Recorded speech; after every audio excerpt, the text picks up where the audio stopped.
it, it is 10:56 a.m. This is Dr. Dara Thompson, President of the California Board of Naturopathic Medicine. It is August 20th, 2025, and I am calling to order our meeting of the California Board of Naturopathic Medicine. And I'm going to start with a roll call in order to establish quorum. When we do that roll call, if you could please announce your location as well. This is Dr. Dara Thompson, and I am currently at 1330 Lincoln Avenue, Suite 304, San Rafael, California. Dr. Yoon. Hi, this is Dr. Mina Yoon. I am located at 919 Irving Street, Suite 104, Room 5 in San Francisco, California, 94122. This is Yuping Lin, Board Counsel. If I could just interject quickly, if we can have the board members that announce their location also state if there's anybody, whether a member of the public with them, if there's anybody present as well. Okay, wonderful. I will back up. There are no members of the public, but I'm here with Deparshi Mukherjee as well.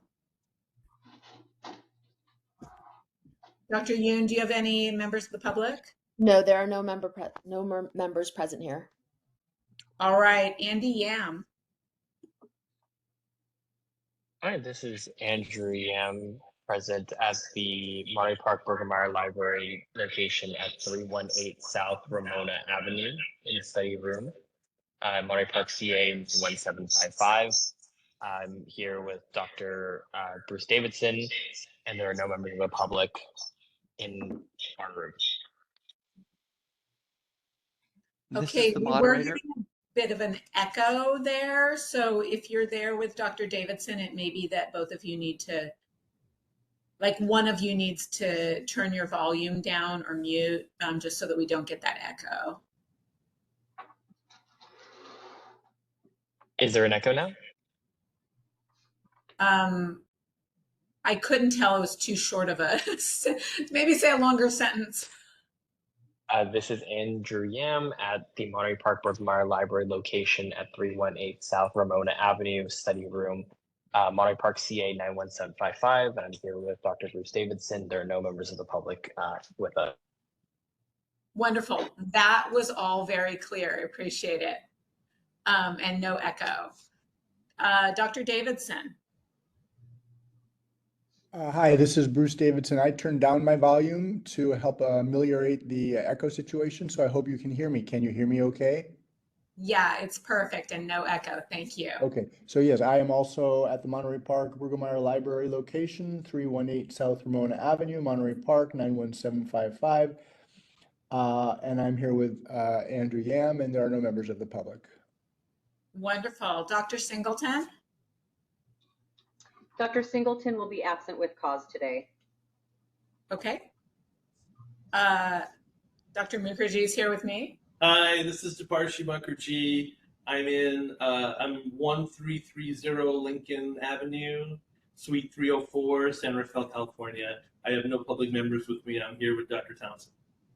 Wonderful. And Dr. Tice?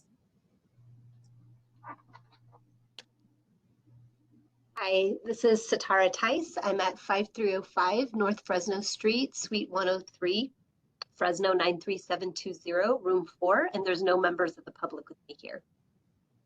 Wonderful. We have established quorum. Thank you, everyone, for taking time out of your busy schedules to be here. At this time, we are going to, we don't ask for public comment on the roll call, correct, legal? All right, we can move on to the next agenda item for public. All right. So the next agenda item number 2, is public comment on items not on the agenda. It doesn't sound like any of the remote locations have any members of the public present. Do we have any members of the public present online, moderator? Absolutely. And we're going to ask them, now is the time to raise your hand if you'd like to make a comment for items not on the agenda. You can do so by tapping that hand button at the bottom of the screen. For our dial-in users, you need to dial *3 to raise your hand. And for our mobile device users, you may need to hit the ellipses button. That's the ... in order to find your hand. We're going to take just a few seconds now to see if we have a request for public comment.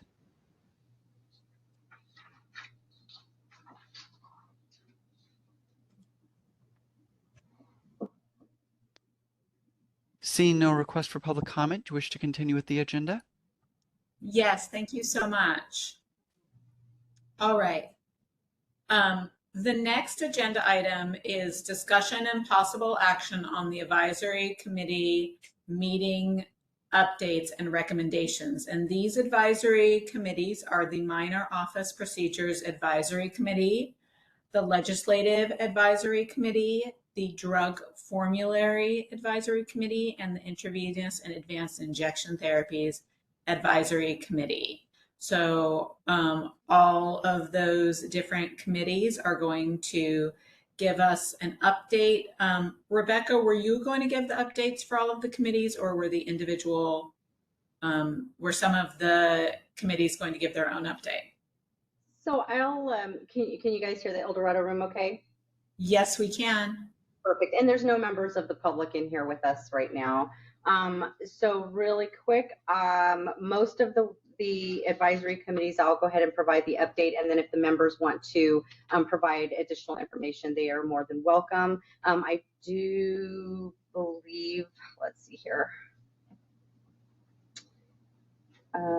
Just taking a quick look.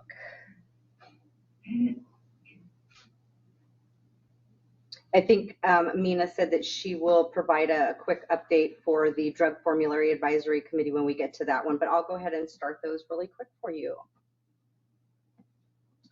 All right. And just as a reminder, the Minor Office Procedure Advisory Committee members are made up of Dr. Deparshi Mukherjee and Dr. Chris Farley, who is a naturopathic doctor at Bastyr and teaches the minor office procedures at the school. The full copy of the meeting minutes can be found on page 12 of the board member packets. The Minor Office Procedure Advisory Committee held a meeting on April 11th, 2025. The committee reviewed educational standards and competencies for minor office procedures. They confirmed exam comparability across licensing pathways, the NPLEX, COMLEX, USMLE, and the COMVEX, and concluded that NDs are competent to perform punch biopsies, small incisions for hormone pellet insertion. The staff directed to draft recommendation report for review before the next meeting, which was held on April 18th of 2025.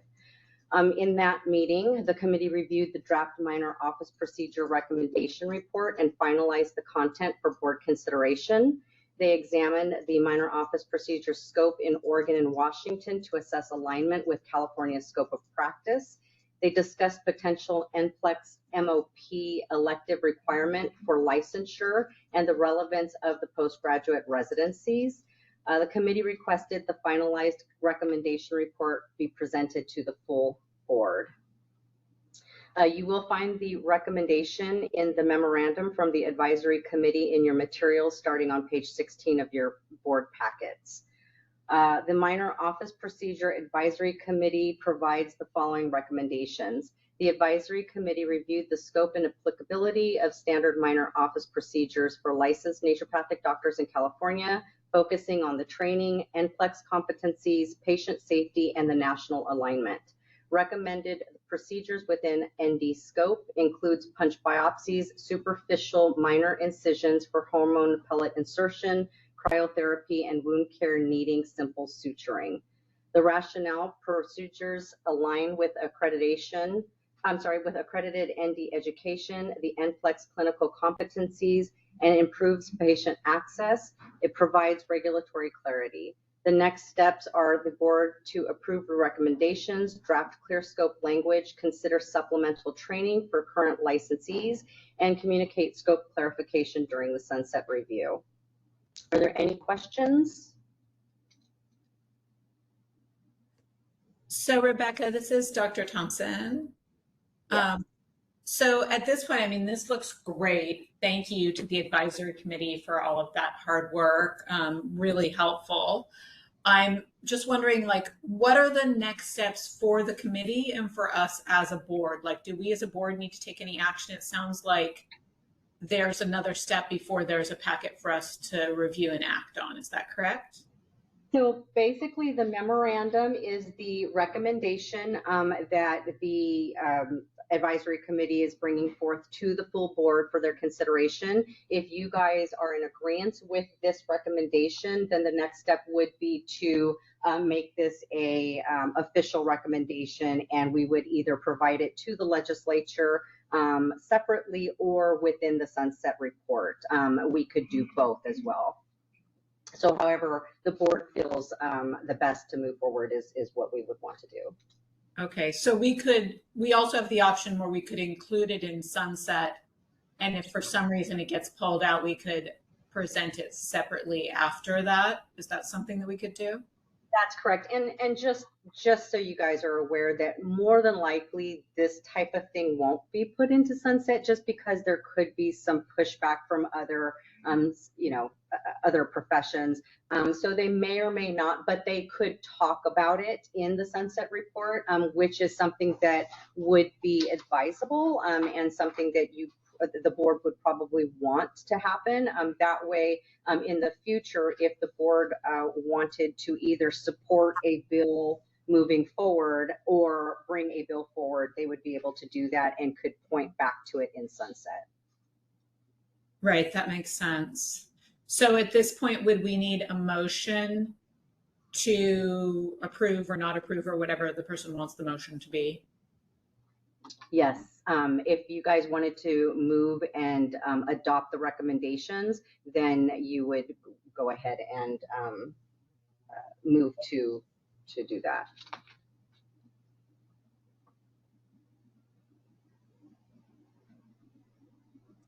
I'd like to make a motion to this, Chair Thompson. And is the motion to adopt these recommendations as written? That's correct.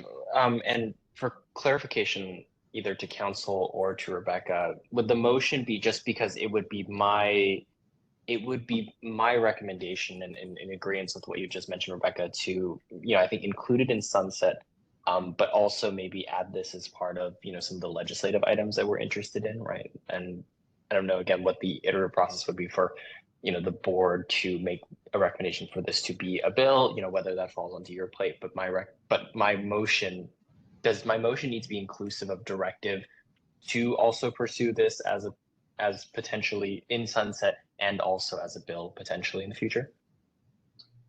If that is what you guys want to, or if that's what you believe that you want this motion to be, then yes, I would just go ahead and have that fully encompassed in the motion. Okay. So Chair Thompson, my motion would be to approve, or approve the advisory committee's recommendation, as well as include this within the sunset review. And should this not be part of the sunset, or should this not be adopted as part of the sunset review, that it be further considered for a legislative bill in the future. Was that motion too convoluted? Nope, I got it. Great. Do we have a second? This is Dr. Mina Yoon. I second the motion. Wonderful. I'm so sorry. I've forgotten if we asked for public comment before or after a vote. This is East England Board Council. It's before the vote, but after additional board member discussion. Wonderful. Do we have any board member discussion on this particular item?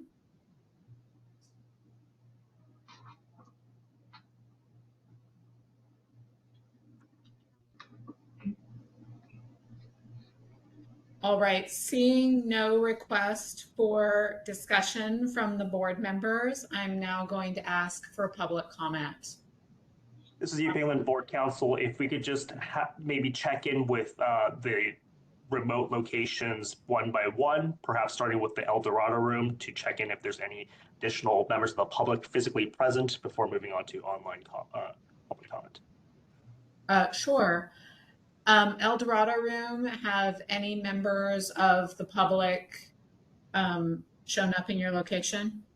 Hi, this is the El Dorado room. There's no members of the public. Wonderful. Andy Yam and Bruce Davidson, I'm so sorry, I've forgotten the name of the library that you're at in Southern California. Do you have any members of the public present? There are no members of the public, and feel free to just say Monterey Park Library. I think that might just make it easier for everybody. Modern Park Library, thank you. Oh, Monterey Park. Monterey Park Library.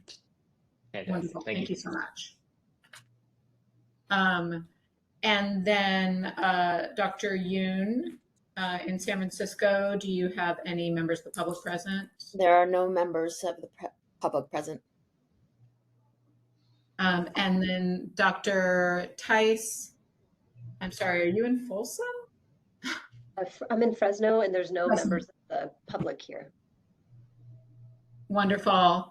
It sounds like we have no members of the public at any of our locations, our remote locations. So we can move on to asking for comment from any members of the public who are online. All right, WebEx is open for public comment on the motion. If you'd like to make a comment, please raise a hand by tapping that hand button at the bottom of the screen. Dial-in users dial *3 to raise your hand, and we will call on people in the order we have requests. We're going to take just a few seconds now to see if we have a request for public comment. Schedule at some point. I can come back down. We can get it connected then. Thank you. Seeing no request for public comment, do you wish to continue with the motion? Yes, I do. And El Dorado room, just to let you know, you're unmuted.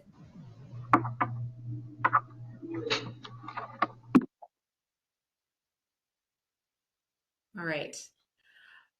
So we're going to do a roll call vote at this point.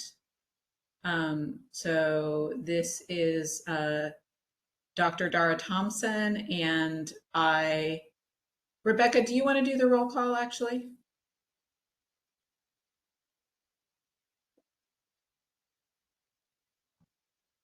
Or not? I could just move forward with it.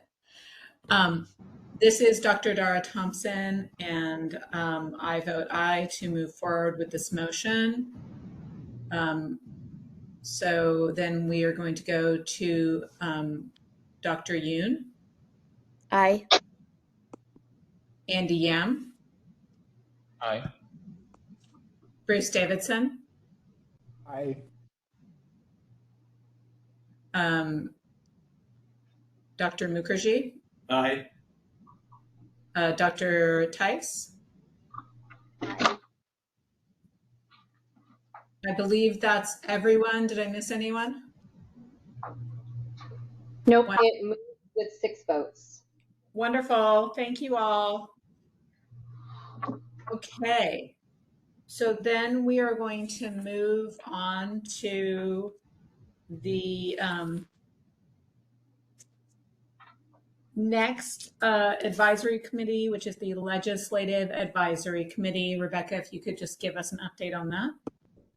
All right, so the Legislative Advisory met on April 18th, and just for your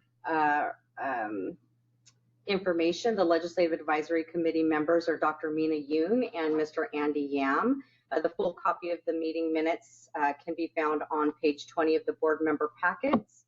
The first meeting of the committee was to review statutes and regulations for modernization and alignment with current practice, discussed board authority to update continuing education, DEI policy incorporation, and potential registration or tracking system of traditional nature paths, requested recent sunset review materials and review of prior joint oversight committee recommendations, and anticipate a follow-up meeting to continue discussions after the full board sessions. Any questions?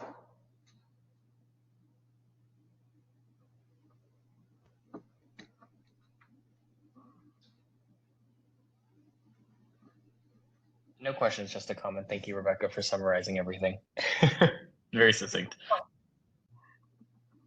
Of course.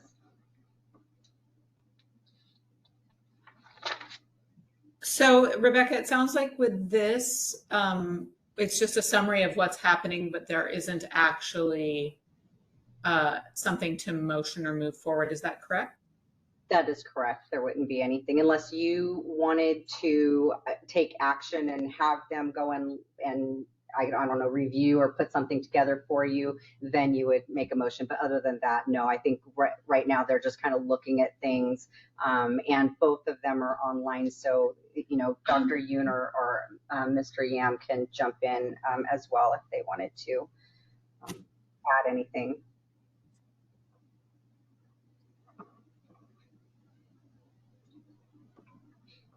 All right, well, not seeing anything else, I just want to thank Dr. Yoon and Dr.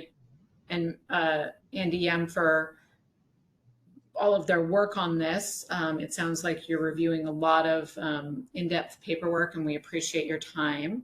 At this point, we'll just check again to see if any members of the public have shown up in the locations.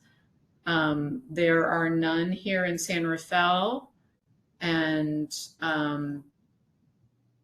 Andrew Yam and Dr. Davidson, is there anyone in the Monterey Park Library? No, there are not. Dr. Yoon, has anyone shown up in San Francisco? No. And Dr. Tice, has anyone shown up in Fresno? There's no members of the public here. And has anyone shown up in the El Dorado room? Yeah, there's no members of the public. Wonderful. So we'll open this for public comment online then. Oh, wait, we're not doing a motion. Do we have to have public comment on that? Yes. Okay. Yeah, we'll open this for any public comment online. All right, WebEx is open for public comment on agenda item 3B as in Bravo, the Legislative Advisory Committee. If you'd like to make a comment, please raise a hand by tapping that hand button at the bottom of the screen. Dial-in users dial *3 to raise your hand, and we will call on people in the order we have requests. We're going to take just a few seconds now to see if we have a request for public comment.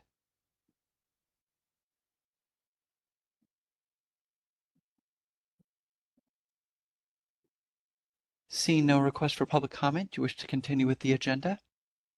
Yes, please. All right. The next item is the update from the Drug Formulary Advisory Committee. Was Dr. Yoon going to do that update? Yes, I can give that update. Wonderful, thank you. We met at May 5th, 2025. It was myself, Dr. Mukherjee, and Dr. Peter Koshland, so with the three of us was a naturopathic doctor, an osteopathic physician, and the pharmacist. So that made up the Drug Formulary Committee. We discussed and reviewed the current educational standards, the clinical competencies, and regulatory limitations for the ND pharmacology, including the historical prescribing rates and scope disparities within neighboring states. We discussed creating an exclusionary formulary as opposed to the inclusionary formulary because we'd be able to more clearly define prohibited drug classes. We'd be able to have more flexibility and then maintain patient safety with that. We also discussed cannabis-related compounds and the need for them to be able for naturopathic doctors to discuss our patients' use of them without regulatory constraints. We left the meeting with our next steps would be to gather the formulary and statutes from other states. We were going to speak with another ND who knows more about the issues with the CBD and the THC regulations and review that. Compile enforcement data and then have a follow-up meeting so that we can continue developing the formulary.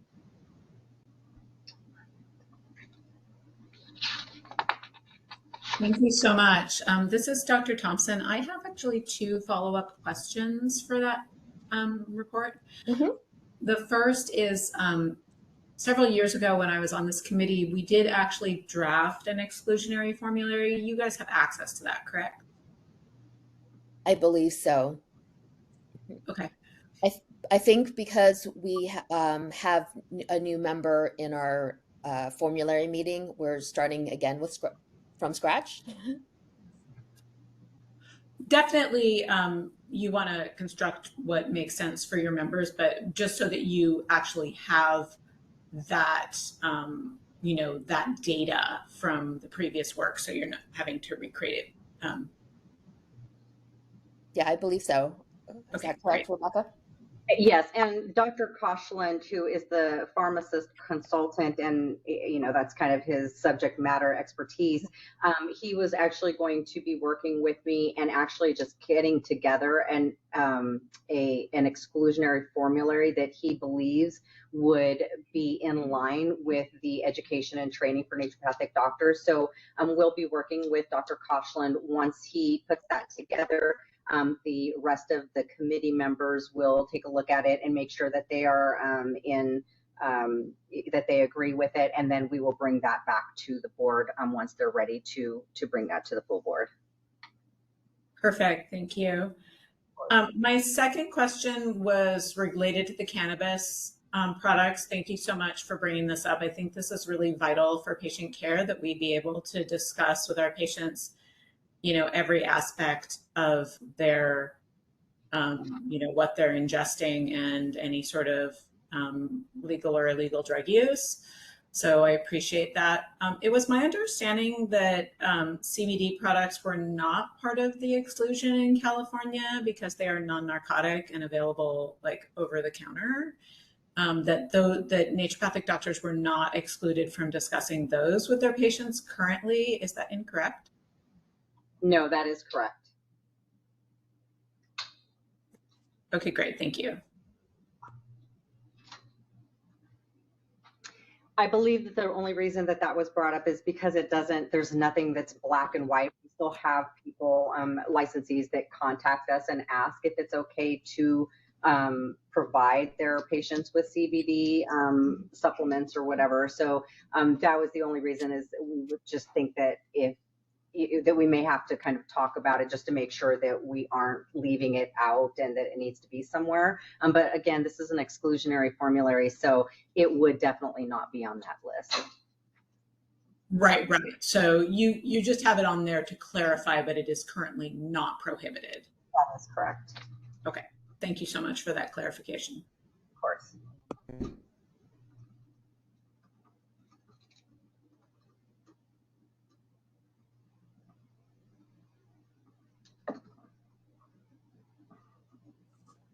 All right. I don't see any other comments from board members, so I'm going to go around and see if there are any members of the public present. Certainly, board members, if you have other comments, feel free to jump in here as well. In the El Dorado room, have any members of the public shown up? No, there are no members of the public present. There are no members of the public in San Rafael. No members of the public in San Francisco. Monterey Park Library. There are no members of the public. And Dr. Tyson, Fresno.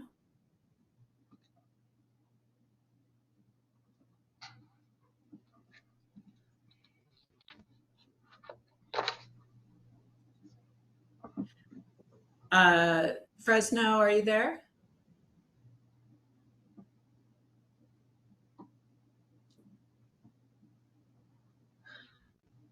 Maybe Dr. Tice ran to the bathroom or something. Do we have to wait for that to move forward? Why don't we check online first, and we'll see if Dr. Tice will rejoin us after that. Okay, sounds great. Moderator? WebEx is open for public comment on agenda item 3C as in Charlie. If you'd like to make a comment, please raise a hand by tapping that hand button at the bottom of the screen. Dial-in users dial *3 to raise your hand, and we will call on people in the order we have requests. We're going to take just a few seconds to see if we have a request for public comment.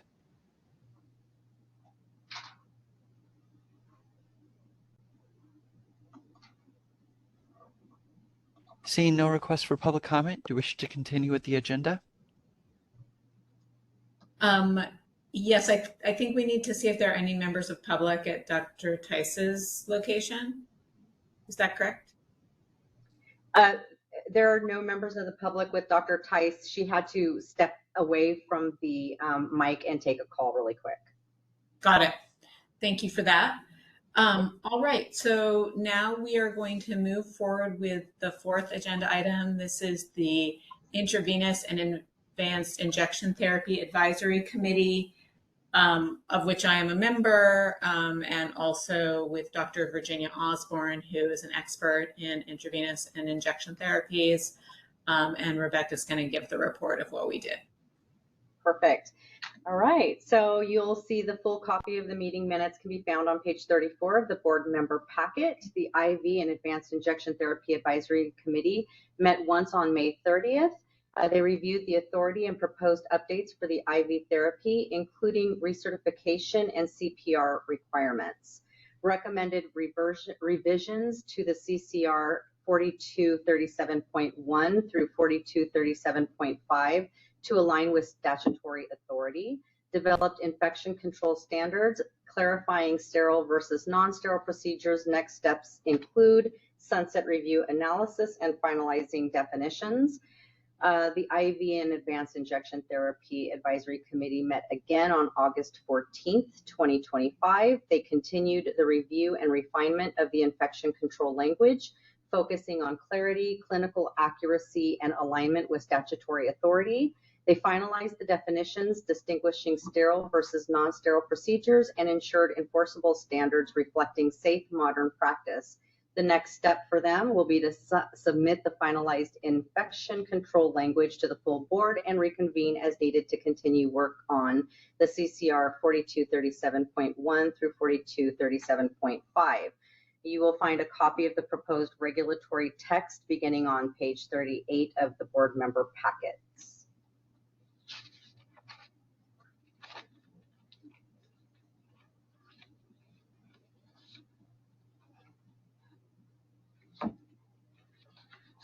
I have a question, Chair Thompson. Yes. Question for probably you or the EO. This, and just when I was reading this, I just wanted to make sure this partially stems from the fact that we don't have authority over the updating of CE. Is that correct? Like this is sort of a byproduct of needing to approve an action item like this? Actually, no. The need to have the ability to approve CE was recognized during our attempt to draft these regulations, which has been going on for several years. What is actually going on is that at the original licensure of naturopathic doctors back in 2005, it was understood and in the language of our law that we would need to update and clarify several areas of our IV therapy regulation, and we are attempting to do that with this. We also, Rebecca can speak to this with the exact dates, were advised by both, our legal, but also there had been an incident many, many years ago in, I think, was it San Diego, Rebecca, where Correct. the local law enforcement had asked us to clarify our safety regulations as well. So we are simply, with this area, trying to expand and clarify the regulation for IV and injection therapy for naturopathic doctors in California to allow more clarity for both the licensee and the public. And the issue with CE is that when we originally wrote these regulations, we got to the point where we were just about to send them to legislature and there were additional CE requirements included. And we realized that in our law, we're not allowed to change our CE requirements. So that inspired us as a board to separately make an attempt in this sunset to allow us to change and update our CE requirements as needed, because it will impact our ability to require CE changes for people doing IV therapy, but also other types of things where we may need to update our CE requirements at some point in the future. Okay, got it. So I was just wanted to clarify that just because when I was reading through this agenda item, I see that it had to amend, part of the Business and Professions Code, which I thought, would have to be, through the legislature. And so I was wondering, do other boards then are able to just need a bill or need some sort of legislative vehicle to add a CPR course mandate to their like to be able to do a certain part of the profession? So I think the larger thing that we're trying to do, and Rebecca, I'd love you to weigh in on this, is that we are trying in sunset to update our ability to add continuing education requirements in general. And that's the sort of thing that actually is appropriate for sunset, because that's just, a part of the law that was likely just poorly written.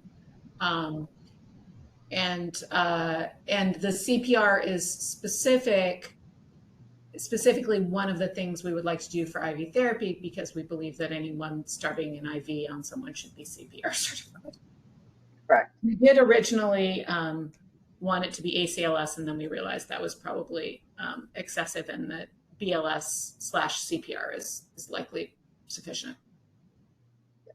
That's correct. And Andy, you are right. If there were any changes that would need to be made in statute, of course, we would need to get a bill. And so that, I think, is what we're trying to do through sunset, just bringing up this issue that, it's a barrier for the board to modernize or ask for certain types of CE that may become a requirement in the profession.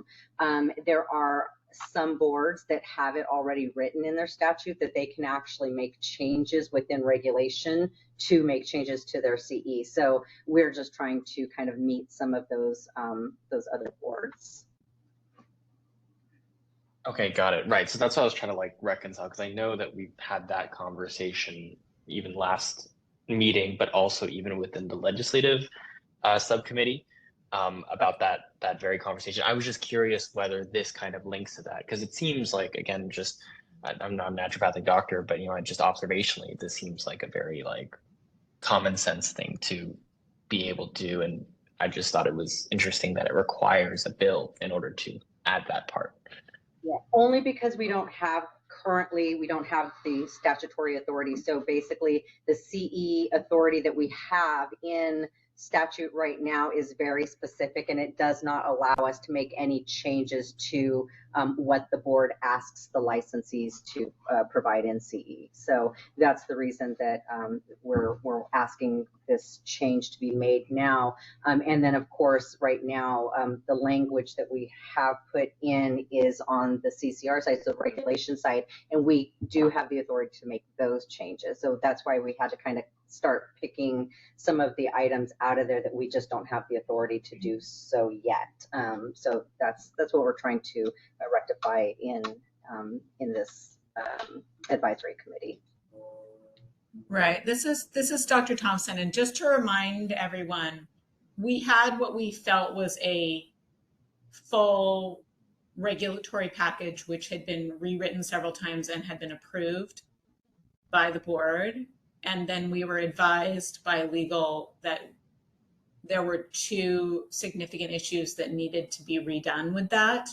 And those two issues were, number one, that we were not able to add the additional CE requirements that we wanted to. We wanted to have people have recertification to show they were still up to date with their knowledge around IV therapy. And we wanted to add the ability to have specialty training for specialized types of injection therapies, but we don't currently have the authority to do that. So we had to take that out of the language entirely in order to move forward with this, but we are trying to rectify that in sunset, because as you pointed out, Andrea, is that it does make complete common sense that we would have that authority. I think someone just, like I said, it was just written in a way that was ambiguous. And so we're correcting that. We have pretty young law, so things like this come up.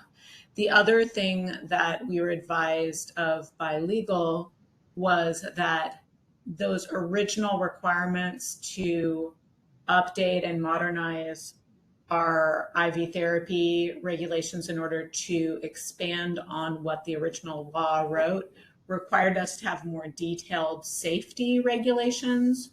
So that's because most of the other text was already written from this previous package that we put together, and all we did was take out the CE requirements. What this committee has been working on in the spring and summer has been rewriting those safety regulations, or actually writing those safety regulations fresh. We did use a template from the dental board to help us with that. Now we have a draft of the safety regulations as they pertain to naturopathic doctors performing IV and injection therapy. So if we can get that finalized and approved, we will have an actual clear legislative package to move forward with. Feel free to add anything if I misrepresented anything, Rebecca. That is correct. We'll have the authority if we can get this in sunset. And then at that point, you guys can make any changes you would like within the regulations, and that's easier to move through than a legislative change. So that's absolutely correct.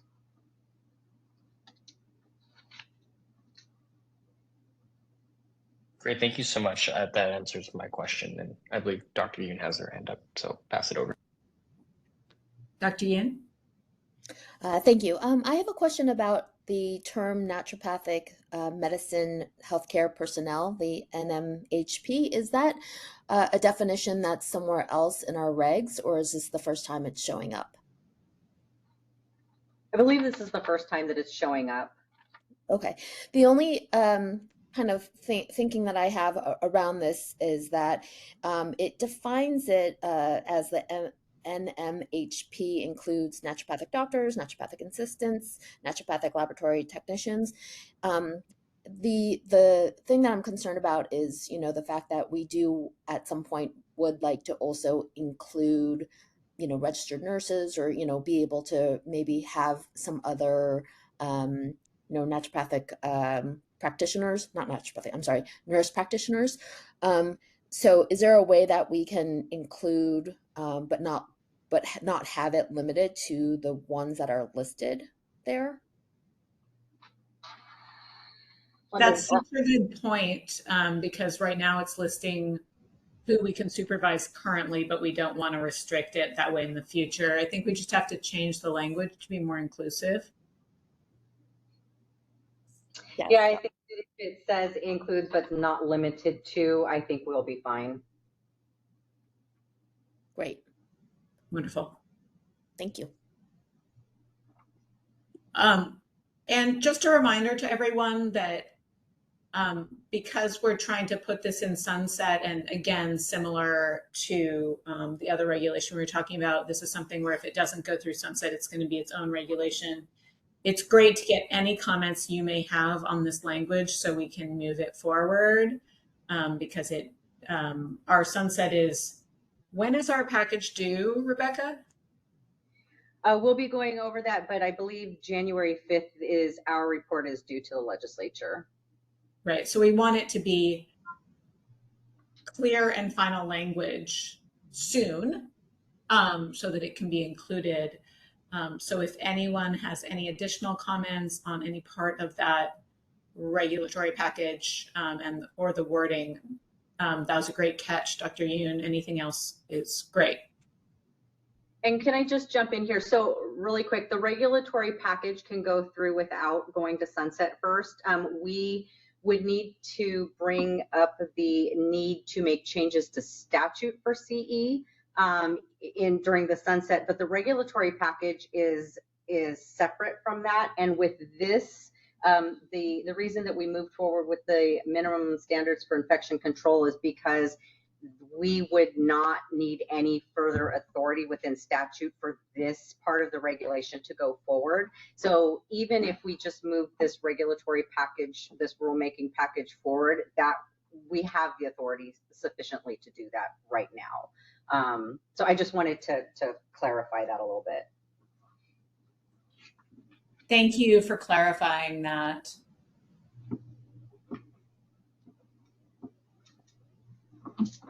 Are there any other comments by members of the board?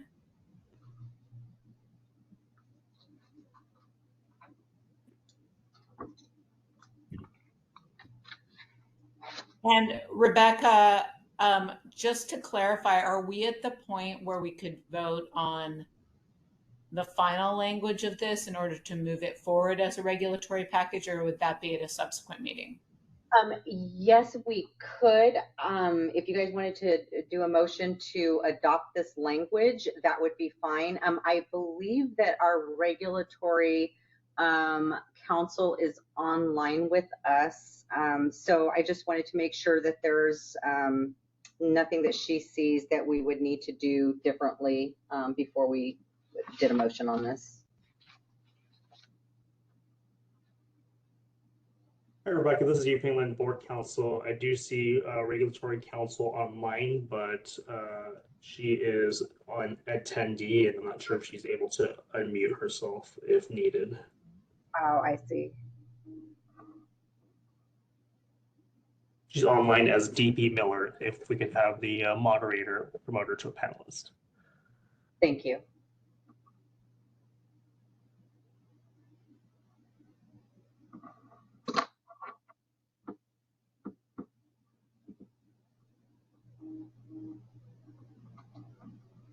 The name is DP, D-E-E-P-I, M-I-L-L-E-R, Miller. Thank you so much. DP Miller should be available to unmute at will. Hi there, are you able to hear me? Yes, indeed. Thank you so much. Rebecca, we can move forward with the motion. I just wanted to see the status of whether, I know Christy was reg counsel or in transition between Christy and I. Has it gone through legal yet, the language?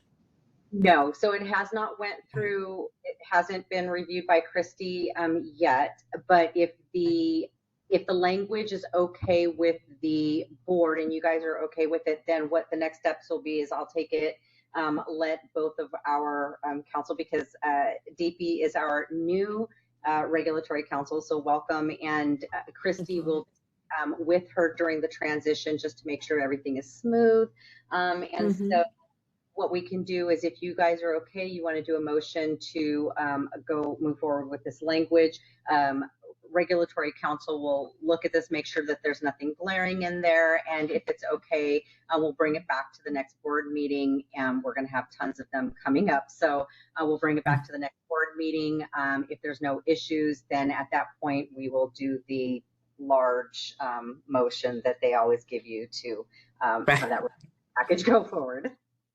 Yeah, that sounds good to me, Rebecca. Thank you. Perfect. All right, great, thanks.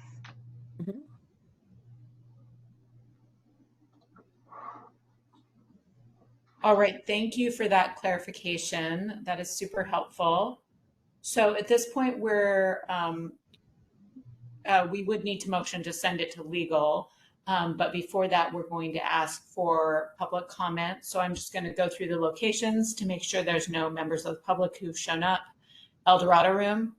This is Board Counsel Yuping Lin. Do we have a motion and a second yet? We would do that before public comment. I thought we did public comment before the motion. It would be after the motion and the second and board discussion and before the vote is taken. Oh, okay, wonderful. Thank you for that clarification. You're welcome. This is Dr. Thompson. I'm going to motion that we move forward to send this language to legal for review and then bring it back at the next board meeting for a vote. This is Dr. Mukherjee. I'll second it.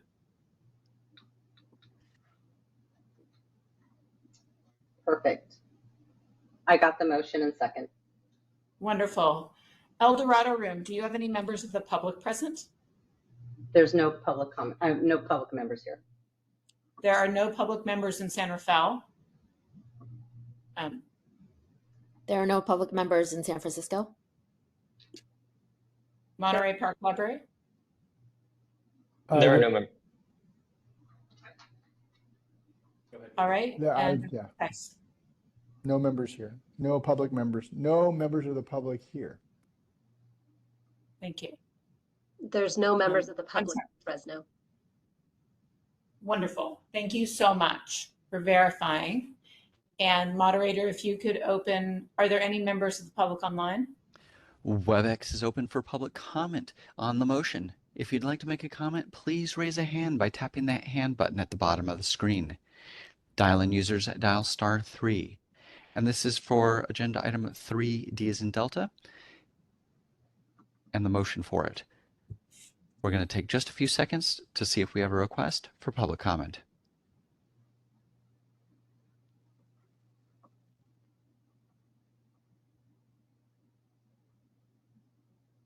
Seeing no request for public comment, do you wish to continue with the motion? Yes. Rebecca, can you do a roll call? Absolutely. Okay, so we've got a motion to approve the infection control regulatory language for the rulemaking, send it to Regulatory Council for review, and then bring back to the next meeting. Dr. Dara Thompson? Aye. Dr. Mina Yoon? Aye. Dr. Satara Tice? Aye. Dr. Deparshi Mukherjee? Aye. Mr. Andy Yam? Aye. And Dr. Bruce Davidson? Aye. And that motion moves with 6. All right, wonderful. I just want to check in.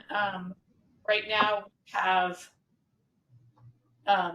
lunch scheduled at 1 o'clock, correct? Correct. Do we need to take like a 10-minute bio break before then? Seems like a reasonable time. Yeah, I know if it, we have audio issues, but people have been here since 10.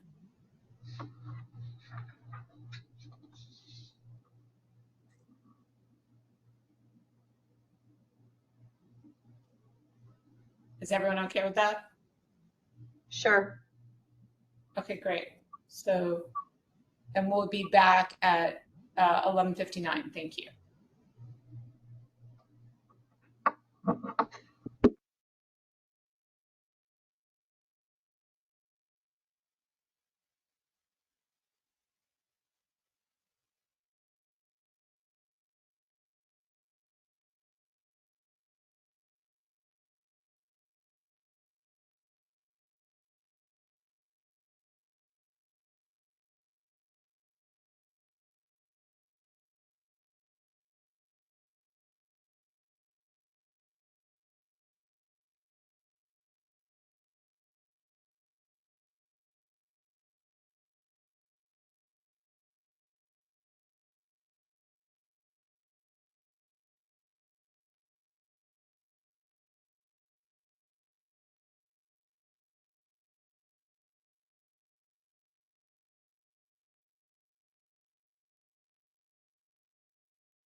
Hello, it is 11:59. So Rebecca, can you do a roll call to see if everyone's back? I sure can. Give me one moment. All right, Dr. Thompson. Myself and Dr. Mukherjee are present in San Rafael. Present. Right. And Dr. Yoon. Present. All right. Dr. Tice. Present. Mr. Yam. Present, but I believe Dr. Davidson stepped out for a moment. Okay.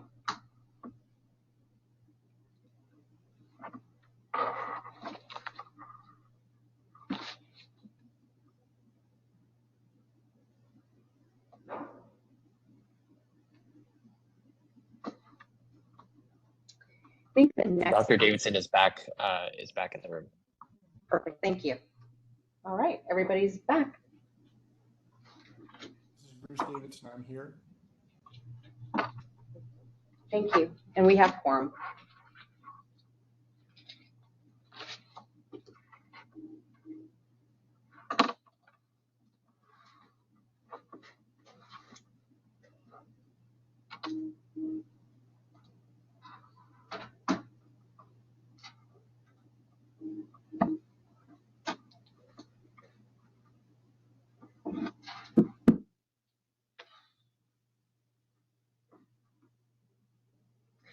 All right.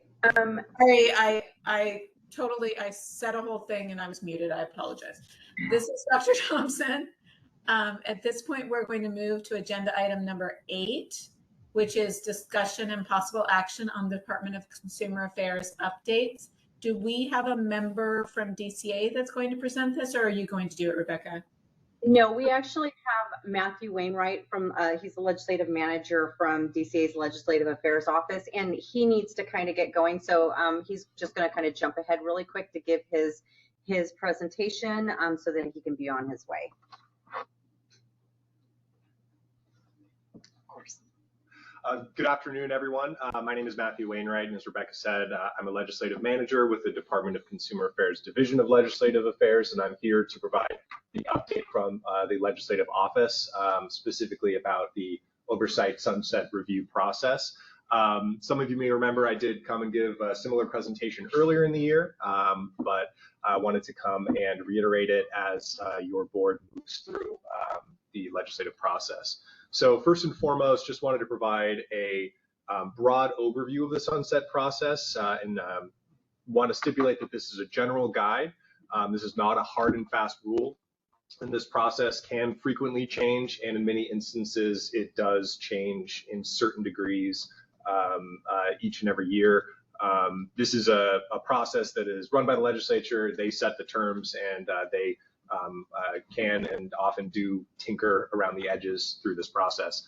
So first and foremost, the California legislature conducts an ongoing evaluation and review of nearly all the regulatory boards, bureaus, committees, and commissions under the Department of Consumer Affairs, which is referred to as Sunset Review.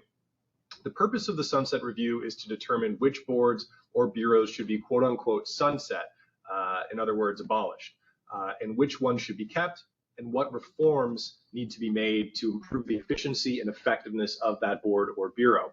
I should note it is very rare for a board or bureau to be sunset, and typically a board will get a 4-year sunset date extension. However, for those boards that have notable issues that have been identified in this process, the legislature may grant a shorter extension, shorter than 4 years. So generally, this is considered to be a 2-year process, and your board is currently in the middle of the first year of that 2-year process. And this is usually the process of preparing the sunset report to be presented to the legislature, which I believe was identified as being due January 5th of next year. So what that looks like for this first year process, generally in the spring or summer of the first year, legislative staff sends the board their template for the sunset report to be completed by board staff and returned to the legislative staff by that specified date. The board sunset report must be approved by the board prior to its submission to the legislature. And although the department does not play an active role in writing and approving sunset reports from boards, we are available as a resource to provide technical assistance, and we are happy to do so. Just a little bit of insight into what year 2 looks like, which for your board would be 2026. There will be a background paper, which is provided once the sunset report created by the board is provided to legislative committees. That legislative staff reviews the report and develops their own background paper, which identifies significant policies and operational issues with the boards that are going through the sunset process. Legislative staff may request follow-up meetings to discuss specific issues it has identified, and the background paper created by the legislative committee staff is released prior to the sunset review hearing, and that sunset review hearing is typically held in March of that year. That's a general timeline. They can fluctuate. They do fluctuate, give or take. And it's worth noting that the background paper is released before that hearing, although there has been fluctuation about when prior to that hearing it happens. Years in the past, it's been a week or two. In recent years, it's usually been within a business day generally. So that can be a pretty quick turnaround between the publication of the background paper and the hearing itself. So the hearing itself, which again, typically held in March, but can fluctuate depending on the legislature's scheduling and their whims. This hearing is held jointly by the Senate and Assembly's respective business and professions committees. At this hearing, the board's chair and executive officer will provide an opening statement and testimony addressing the specific issues identified in the background paper as requested by legislative staff, as well as be available to answer any questions that legislators in attendance might have. Additional board members and staff can participate, such as enforcement managers with specific expertise and experience on an issue, particularly if that issue was raised in the background paper sunset report. And legislative committee staff may provide a draft copy of the background paper to board staff prior to its public release in order to confirm factual details. So it's worth noting that each board or bureau is required to respond in writing to all of the issues identified in that background paper within 30 days of that sunset review hearing itself. So a clock does start after that hearing, and it's important to be responsive to any and all questions that are raised in that background paper in writing. Following that hearing, the legislative committees will typically carry the legislation that would extend the sunset dates for these boards, and amendments are made to extend the sunset date and include statutory changes to address issues identified in the background paper and the sunset report, as well as issues raised by stakeholders or the administration. It generally depends, but in recent years, the Assembly and Senate distribute amongst themselves those bills, and generally speaking, they stay as placeholders until they've gone through a certain length of the legislative process, and then those issues are added to the bill to the middle or later end of the legislative session. Generally speaking, in recent years in the Assembly, the bill has been authored by the chair, who in most recent years has been Assemblymember Berman, and in the Senate chair as well, Senator Ashby. It's worth noting an interesting difference between the two. If you're interested in legislative stuff, is that in the Assembly, it's originally introduced, authored by the committee itself, and then Berman is added later. And for the Senate, it generally stays with the chair throughout the year. Just an interesting quirk on the differences between the two chambers. And with that, I believe that's everything that I have for this update. And if there are any questions, I'd be happy to do my best to answer them. And thank you for your time. Thank you so much for that really informative and concise description. I really appreciate it. Having been through the process, I thought it was an excellent description.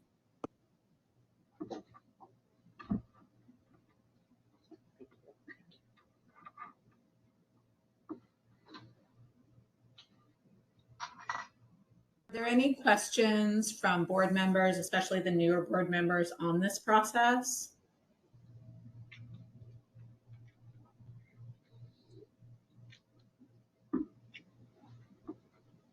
Great. All right, let's check and see if there's any members of the public present. El Dorado room. There's no members of the public. There are none in San Rafael, San Francisco. There are none. Monterey Park Library. There are none. And in Fresno, Dr. Tice. There are no members of the public here. Wonderful. Moderator, do you want to open up the comments for any online members of the public? Absolutely. We are open for public comment on the legislative report, 8B as in Bravo. If you'd like to make a comment, please raise a hand by tapping that hand button at the bottom of the screen. Dial-in users, dial *3 to raise your hand, and we will call on people in the order we have requests. We're going to take just a moment now to see if we have a request for public comment.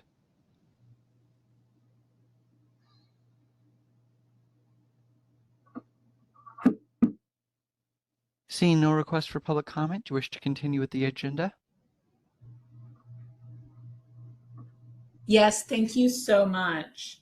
At this point, we're going to go back to our numerical order and move back to agenda item number 4, which is a presentation on a continuing education tracker by CE Broker. I'm excited about this. I think I need this myself. Okay, great. Thank you so much. Okay, perfect. Hi everyone. I'm Amanda Lipinski. I'm here with CE Broker and Propellus. I'm really excited to present to you today and how we can potentially help your board.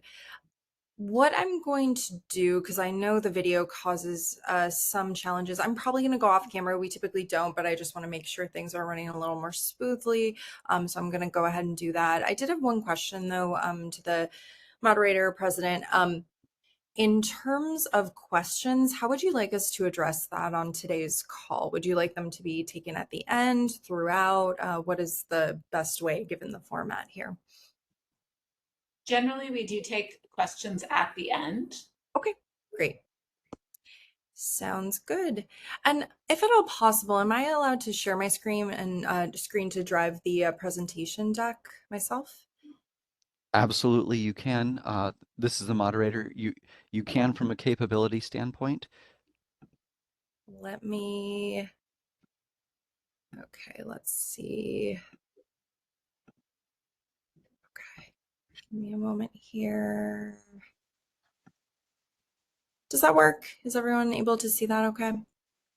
Yes, that works. We also have a PowerPoint of the same thing uploaded into WebEx directly. Okay, perfect. Thank you so much. Don't use WebEx a lot, so I'm gonna go with this. But great. Well, as I said, I'm Amanda. I'm the board consultant here, working with all boards and agencies looking into CE Broker Propellus.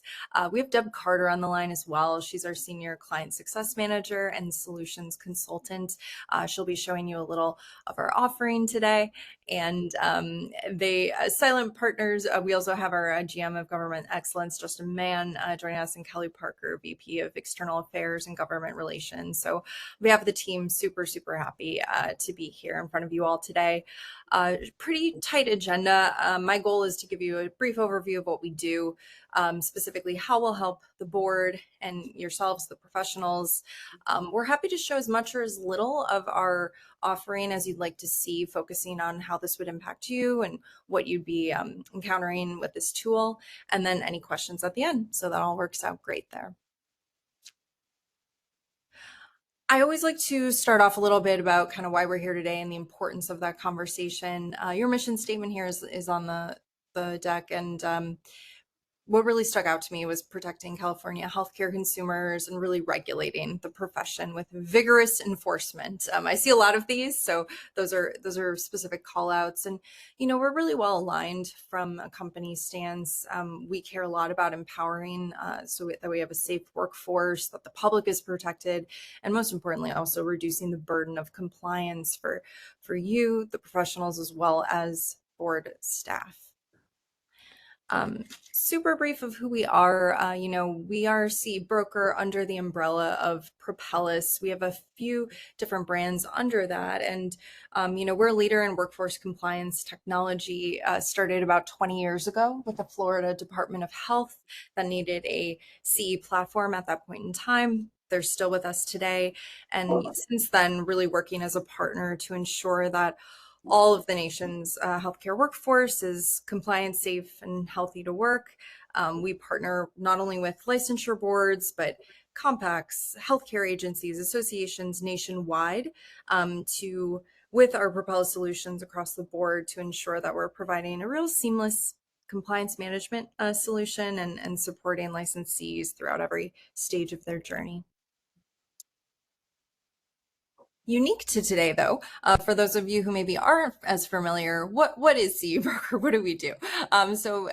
Quite simply, it's a software plugin that will connect with your existing system, bringing together board staff, licensees, as well as education providers into one cohesive platform. A lot of times, all those aspects are kind of segmented. It creates a huge burden not only for staff, but as well as for you. And we want to make that entire experience easy, seamless, as automated as possible so you can really focus on what you do best.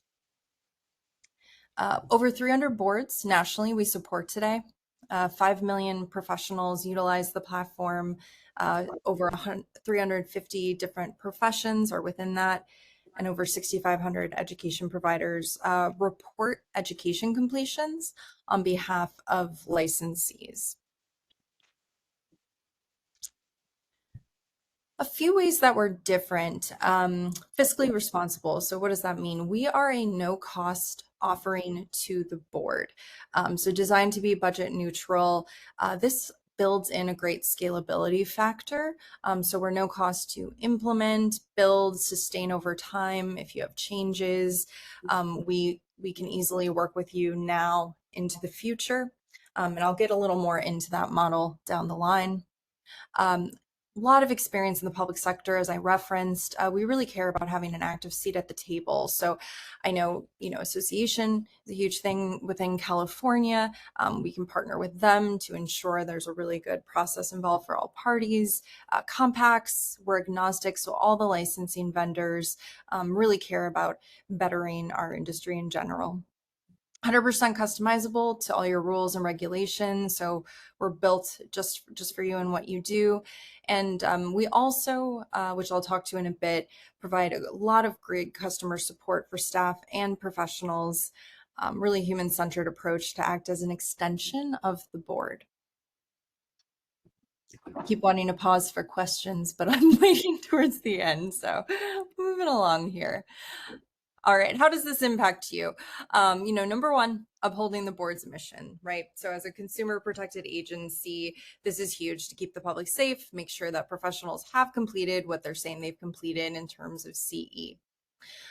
For you, the professional, really increasing the digital accessibility and value for you. So there's a lot of, I know, complex CE requirements you have, having that simply broken down to understand what's needed, what you've completed, etc. Providing an electronic record as well to have on file. I know that's a requirement, so this will lean into that objective as well. And then just simply being able to access courses in one cohesive place along with the automatic provider reporting. That'll take the administrative burdens off of you, so you don't have to be dealing with all the different administrative pieces there. Lastly, this is really going to support Rebecca and her team as well from an operational efficiency standpoint. In terms of auditing, there's various automations. It kind of reduces some of the manual burdens there and the amount of time in that, giving them some time back to focus on additional high priority tasks. All right. Couple highlights here before we get into the product. So the board suite, this focuses on the board staff side, just at a high level. This is moving to an electronic process, which you already pretty much are today, allowing Rebecca's staff multiple ways to conduct audits, communicate to licensees, access them to some really great reporting, and again, adding some of those automations to save time and resources, and do what they do even better. Focusing on the professional here. So CE Broker is kind of like your one-stop shop for everything CE related. We want to make it easy for you, understand what those CE requirements are, easily access courses, have providers reporting as much as possible on your behalf, which makes that a lot easier. Staying on top of different reminders. There's some great storage in the account as well, where you can have credentials and additional documents to upload, and some great dashboards too that Deb will show you in a bit. I mentioned earlier, this is no cost. So the way that works is you can think of it like a freemium model of sorts. Every licensee gets a free basic account, seen on the left column there. You can access your compliance status at any time, courses, and you're also able to report CE manually. For those who often, if you have licenses in multiple states, you're just super busy, the professional account is a great option for you. These are all 100% voluntary as well. And with that, and we'll show you kind of the differences today, you receive a transcript that explicitly states what's required, what you've completed, what's remaining, and potential courses to fill the remaining requirements. So a lot of power there to really guide you to know exactly where you are, what you might be needing, etc. And then the concierge account, this is our white glove service, if you will. You receive a dedicated account manager that could do everything you might do on your behalf. So staying on top of renewals, reporting CE on your behalf, you name it. Those are licensee accounts. And we do have a mobile app as well, Apple and Android. A lot of the power in the palm of your hand for those that are on the go. Really great to kind of scan a certificate and have it upload and process a bit faster on your end as well. And the last piece I have for you today, I mentioned at the top customer service support and how we act as your partner throughout this process. So we have customer support available 8 to 8 Eastern, Monday through Friday, email, live chat support, as well as a knowledge center, accessible 24/7. Our team is trained to understand your board, rules, regulations, so they can help you. And this will help Rebecca and the staff out as well, so we can act as an extension of what they do and handle anything CE broker related. And we also have a client success partner that'll be assigned to your board that'll help on the staff side as well. Okay. With that said, I'm going to pause sharing and let Deb take over to share her screen. Perfect. Thanks so much, Amanda. Oh, I'm going to stop the video. Click share.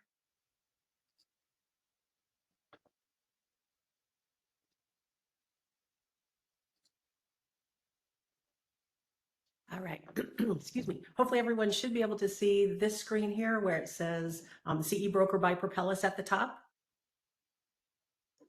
This is the moderator. It's on screen now. Excellent. Yes, we can see, Deb. Perfect, thank you. All right, so I am going to give you a quick overview of CE Broker. I'm going to show you both the licensee suite, the tool that we provide to the licensees, and then also what we call Board Suite, the tool that we provide to the board staff as well. In doing the demo, I'm going to be using a test account from a board that we partner with, similar to your board. This is a naturopathic board in New Hampshire. One thing, as Amanda mentioned, that I wanted to mention, the thing I enjoy about CE Broker is we're not a cookie cutter type platform. A lot of what we do will be configured towards your board rules, regulations. So what you see here has been configured for New Hampshire. Some of this, and I'll kind of point that out as I go along, again, will be configured to your board rules, your regulations, what is going to work for your doctors. So once the licensee or the professional activates their account and gets into CE Broker, this is the screen that they will see. It's going to have the profession. If they happen to have more than one license, they're able to add additional licenses, so they can then manage everything, licenses in different states, licenses in different professions, from a single CE broker account. They won't have to log into multiple accounts to track that continuing education. As they scroll down, they'll see their compliance status, letting them know if they're complete or not complete. And this compliance status will relate to this CE cycle that is displayed for them as well. So they'll know exactly for this cycle that I had to renew June of 2025, which is back in time a little bit. I'm not quite complete for that CE cycle. As they scroll down, they'll also have a complete course history. And again, this is in the free basic account. So this course history acts as their electronic filing cabinet. I was looking through your rules and noticed that they have to retain those certificates for 6 years. So this adds value for those professionals. They have everything real easy if they ever had to access those certificates, real simple to find, all in one electronic site here rather than trying to scurry around and try to remember where did I put that, what pile is it located in. Everything is nice and easily accessible. Information gets into the course history one of two ways. It can be reported by the continuing education providers. Just to be real clear, we don't create content, we don't offer any courses, but we do partner with those educational providers that are offering the content, and those providers then have the ability to report course completions for the professional. So all they have to do basically is find the course they want, take that course, the CE provider will report the course into their course history for them. If they happen to take a course that's not going to be reported by the continuing education provider, then they can self-report that course. And that process is real simple. Up on top here, we have a report CE button. They'll just click report CE. These are the options, again, that were configured for New Hampshire. So based on your requirements, we may have different reporting options here that would look very familiar to your doctors. So they would just simply find the subject area, the type of activity that they're wanting to report, click report. They'll answer a few simple questions, things that they'll find on that certificate of completion. Who offered the course? What is the name of the course? How many hours was the course? And again, all of those questions configured to your specific rules. You can, if I click down here, this shows, here's what's going to be asked. What is the name of the course? Educational provider. So we kind of give everyone that information to begin with. There's also this learn more section for each of the options that has the rules, regulations that go along with that. So kind of they have a section to say, does this fit with what I'm trying to report? I think I want this one. Is that one correct? So real simple in reporting. And once they report the course, it updates their course history immediately. We do have the ability, if there are certain courses that licensees can take that maybe need some pre-approval, we can also route those courses for the board to put their eyes on. So again, lots of ability to make this fit your exact needs. One quick thing, we have the course history here. Amanda mentioned that we do have some upgraded type of accounts that are definitely optional, but I think they're very useful. And I just wanted to show you real quick one of the features of that upgraded account. So if somebody has that professional account, they can click on this, show me what I'm missing, and it will show them you're required to do 45 hours. Again, yours would show the 60 hours. You've reported 30 hours. You need 17 more hours. And just one quick call out, as you're doing the math, you're thinking, wait a minute, 45 minus 30, CE broker apparently has some difficulty in subtraction. But what this is, I just wanted to call this out real quick because we do have the ability, if we have a subject area that has, or a type of activity that has a cap on it, and I noticed that you had a cap on, say, journal type continuing education where they could only use 15 hours. This board happens to have a cap on people taking a jurisprudence exam. So even though this person reported 4 hours, they're only able to use 2 hours. So again, that's all configured behind the scenes, keeping your staff from having to think about those type of things, all of the calculations, everything done for them. So that's why we have those additional 2 hours here. But from the licensee standpoint, it's also helpful.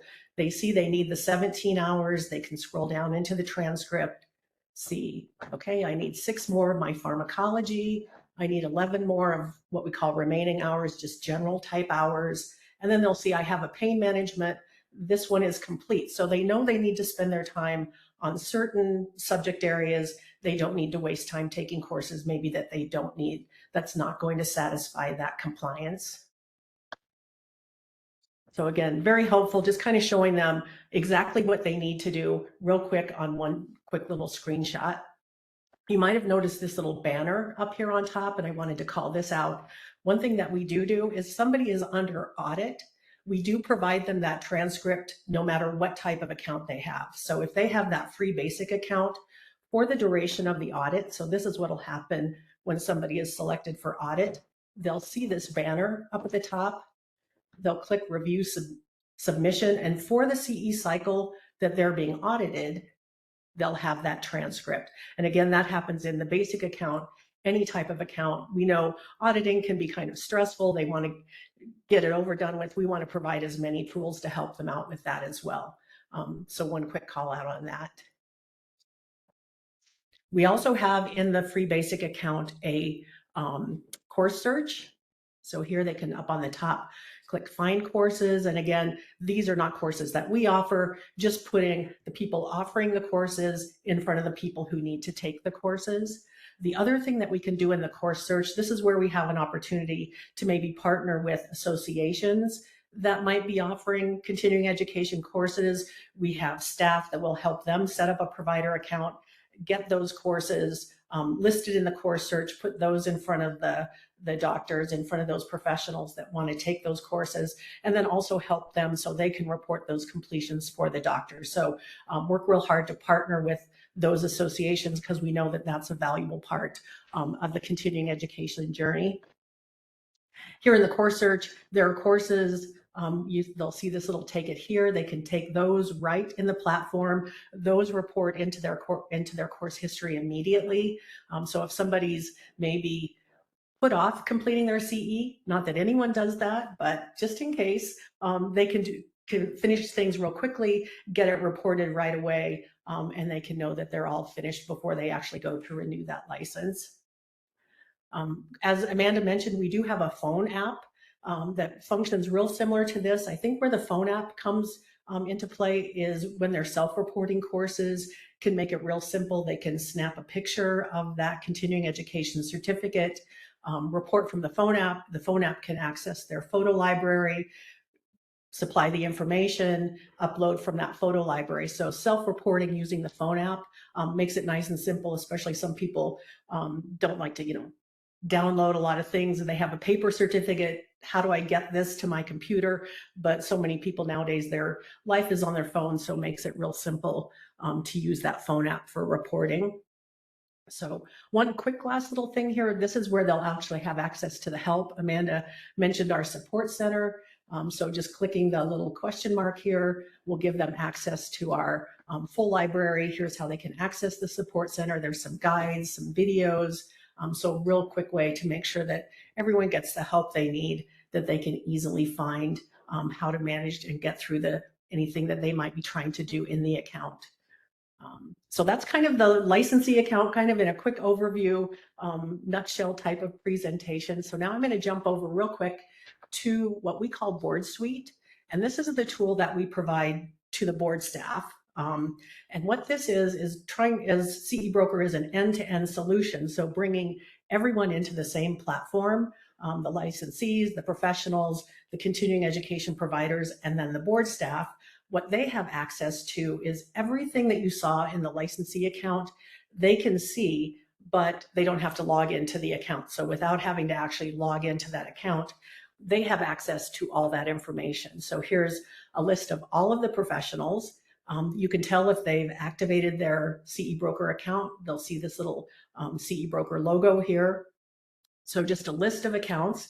If I wanted to look for a specific person, maybe somebody called up, had a question about requirements, does something I reported, is it acceptable? Whatever they might be asking, I can type in a name here, find the person I'm looking for, and then just real quick bring up their account.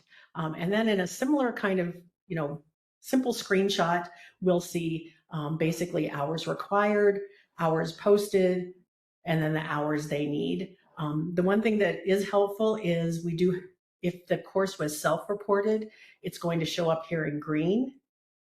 If it was a course that was reported by a continuing education provider, then it's going to show up in blue. And then if it's a course in green, we can click on it and we'll see how they answered those questions. And then most important, as I mentioned, that they'll upload that certificate. I may not have emphasized that enough. When they self-report a course, they do have to upload that supporting documentation, that certificate of completion. And the important part of that is, one, they have access to it if they need it later. And then also the board staff has access to that certificate here as well. So right here, they can click on that. It's going to bring up the certificate of completion to where the staff can review it. So everything that they've self-reported, they'll have to provide that supporting documentation. And then if it's a provider reported course, it's going to show up in blue. Can click on that and it's going to show each course in CE Broker has a tracking number. And I'll show you just in a minute where a list of courses lives. So if they wanted more detail about that particular course or about the provider that offered it, that information is available as well. So again, real quick little single screen, see all the information of hours required, the hours that have been posted, and the hours that the person yet needs to complete. So also within this platform, and everything, again, in one simple single screen, not a lot of bouncing around, we have our audit tool. So the audit tool is pretty powerful. We can run through a quick little process here to create our bulk audit. So if we're going to audit 10%, 5%, whatever, we can tell it certain criteria, what profession we want to audit, the CE date range. We can omit those in the initial cycle, whatever we want. We'll just tell it that quick little criteria. It will go through, select the people for audit. We can send out a customized notice letting those people know that they've been audited, let them know how long they have to complete the audit. All of the information in that letter is reviewed by the board and then released by us. Once people are selected for audit, they'll show up in the list here, kind of like you see. And one thing that happens is, excuse me, you might remember where I showed you that banner in the licensee account. The part of the audit process is the licensee will say, I'm going to submit this audit. I'm ready for you to review it. So it lets you know who says they're ready, who's maybe still working on it. So in a real quick overview, you can see who's ready for me to review this.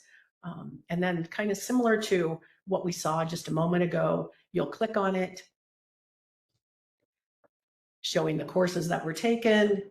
Here's what was taken, access to all of the continuing education certificates. So rather than having people mail things in or email everything, again, very in a single platform that's real easy to follow. Over on the side here, this is where you'll mark it as passed or failed. We'll send out a customized pass or failed notification, and then also can communicate with the licensee by clicking these three little dots here, and request additional information if we want to. So that will basically send them an email saying, we see you reported this course, maybe we need an additional certificate. So that information right there. And then what will happen is once it's marked either passed or failed, it will leave this screen. So you always know when you look at the screen, which accounts you have yet to work. You're not having to try to remember, did I do that one? Did I not do that one? Everything sitting here are the items that you have to be worked. They do get put into an archive folder. So if you ever need to retrieve that information later, review an audit again, maybe somebody that you passed, they've provided you with information and you want to go, or somebody that you failed, they provided you with that information, you want to go ahead and mark them as passed, you can access that information as well. So even though we mark them as passed or failed, it doesn't go away. It stays right here in the platform. So yeah, very nice, powerful tool. Again, I think what I like about it is everything is just on one screen, not a lot of bouncing around, real simple to to manage. You do have your list of providers. So if you wanted to review, these are all the companies that are offering courses. You can see maybe they've expired, they're still approved.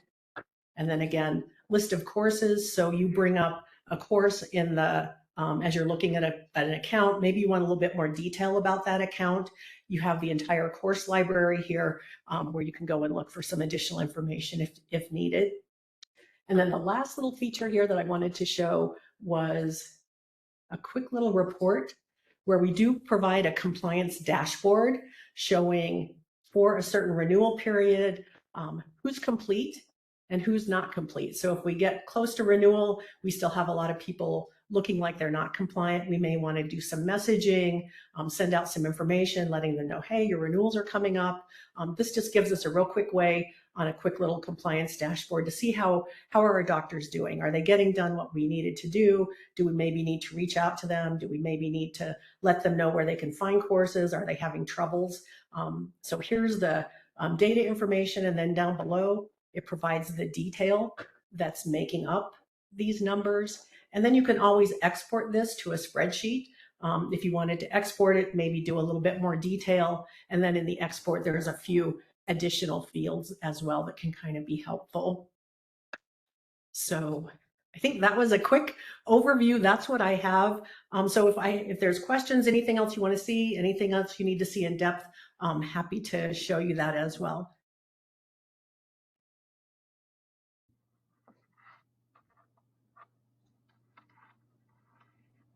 Thank you so much for that presentation.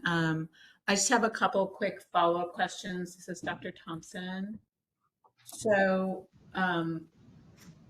my question is this something that only works if the board opts into it, or is this something licensees can do on their own, and then you just kind of send the information to the board? Amanda, do you want to answer that? Yeah, it's a good question. You know, as it stands today, this is a tool that we would have to contract or work with the board to have it be an accessible tool for your population and for licensees. Yes, that is slowly changing over time for certain professions, and we're hoping to expand that. But as it stands today, that's how it is. Yes. Mm-hmm. Okay, and then if we as a board adopted this, would all of our licensees be mandated to use it, at least the free option, or would they still be able to submit things in paper if they chose not to use this platform? Yeah, that's a great question. I definitely, defer to Rebecca on this as well. But, as we've discussed, this would be optional up front, but encouraged by the board for licensees to adopt. That said, for those where it's maybe just not their speed, or in certain cases, they have to or need to submit by mail, that is totally okay. Yeah. All right. And then my last question is, we audit up to 6 years back. So if somebody... if we were using this platform, and would people then go enter their CE from the past to renewal sites as well? Like, does it have the capacity to enter past information? Yes, good question. Deb, do you want to take that one? Sure. Yep. Yeah. So we can actually upload CE from any time period. I think it'll go back to like 1999, which to me doesn't seem that long ago, but when you think about it, it is. So yeah, we can upload create those previous CE cycles. We would just work together with that audit, finding out what cycle we would needed to audit. And then as we move forward, wouldn't be an issue at all, because we can always tell it which cycle we want to audit. Okay, thank you so much. Are there any other questions from the board?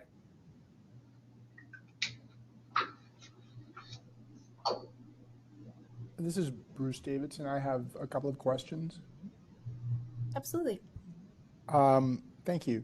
So thanks for the presentation. Very interesting and informative. So you were just saying that the use of this platform by licensees would remain optional for them, so that those who choose not to use it would then be submitting their CE information to the board in the traditional way, I guess a paper submission. If that's the case, then that means that the audit function that you were highlighting would not have access to 100% of the licensees. Is that correct? Deb, yeah, do you want to handle that one? We would have a full licensee list at the top. We'd have to discuss with the board how to, handle that, if those might be responding to traditional snail mail. But Deb, I'm wondering if you could add some color to that based on what you've seen in instances where that's been the case. Yeah, so we do have, because we, as part of setting up CE Broker, we receive a complete license file from the board. So we do have access to everyone who has a license with your board. So they would, whether they claim the account or not, they're actually in our database. I've seen boards handle this a couple of ways. They may say to the licensees, you don't have to, creating a CE Broker account is optional, but if you're selected for audit, we're going to manage our audit through CE Broker. And then we could even set up a way to where those people maybe who have something from like a different tracker, if they have a transcript from that tracker, we can give them the ability to upload that into CE Broker.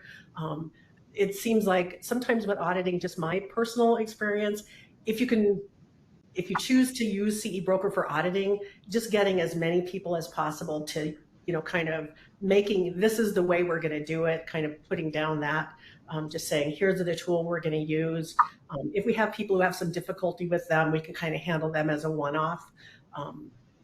But because we do get that entire license file, we do have access to everyone, so it's not dependent on whether they, choose to activate that account. So again, just to kind of recap, we could make the use optional, but if we're managing the audit through CE Broker, then just saying, if you're selected for audit, we'll want you to put your information in CE Broker for us to review. Does that kind of answer your question? Thank you. Yes, that's very helpful. That does answer the question that I had. And I do have one other question, which is that with regard to the course search function, so are you saying that 100% of course offerings are going to be visible there?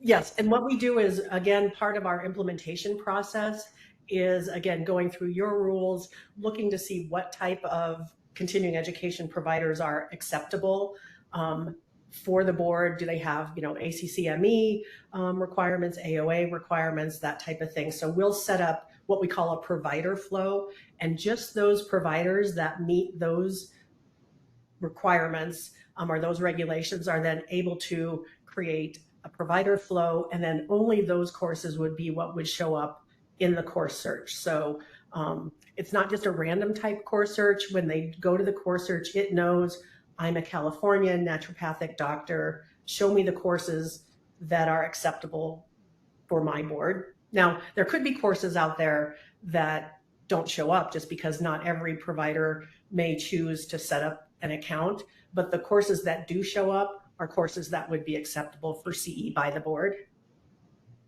Yeah, just to add to that, because I know you said 100% of them, we already have several providers that you accept on the platform just by the nature of us doing this so long. And then those that you would want to, and we would work with the staff and Rebecca's team to have open a free provider account. We will work with them to do so, to get additional ones. I know the association does some content that would probably be a crucial partner to have on there, again, to make it easier and have as many reporting completions on behalf of licensees as possible. I wish I could say we would get 100%. I don't know a single board who does today, but we do our best to make that and kind of close the gap for you, if you will. Is that clear based on kind of Deb's response and some of the additional nuance there?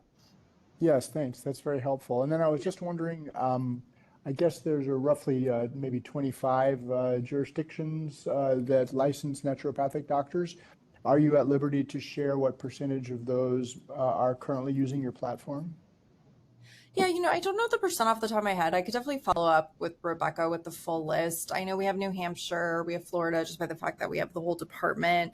I believe Kansas falls under that too. And we have the healing arts there. But yeah, I can definitely provide a full list to you.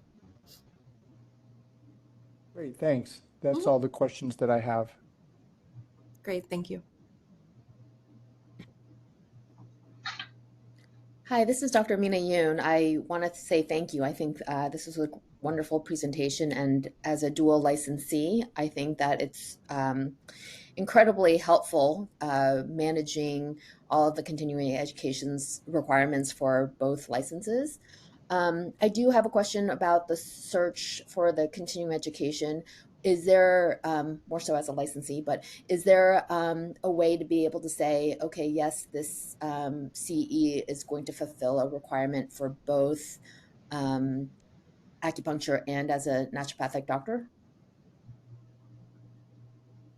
Good question. Deb, do you want to take that one? I'm not sure myself.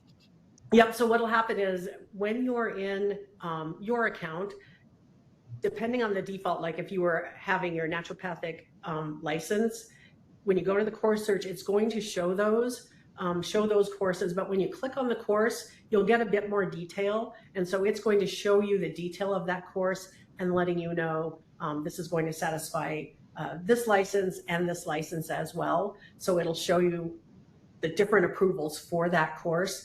The other thing that I might mention, since you asked about that, which is a really good question, then when the provider reports, it will report to both licenses if it happens to be a license that we are tracking for. So if it's, and again, that kind of that answer would be if it's a board and a profession that we track, you would see that information. If not, then you're just going to see just the information that we have available to us. So that was kind of a roundabout way. Did that help? Yes. And then if in the future, let's say we want our licensees who have additional IV therapy continuing education, we can customize that correct for those people who do have the additional certification and keep those continuing education as like a separate category. Exactly. Yeah. When the discussion earlier in the meeting, that's kind of what was going through my head was, that's one thing I think is really great about CE Broker is it's kind of a living, evolving type of platform. So if rule changes are made, new requirements are added, again, at no cost, you'll work with our team. We'll find out what date is this going to become effective? What exactly are the new requirements? How do we want those to show up on the transcript? Are there any limitations? All of the information, and then we'll get that in place so that the doctors then can begin completing the continuing education for those new requirements. Fantastic. And then one last question regarding like a state like New Hampshire that you do have the CE broker set up with their board.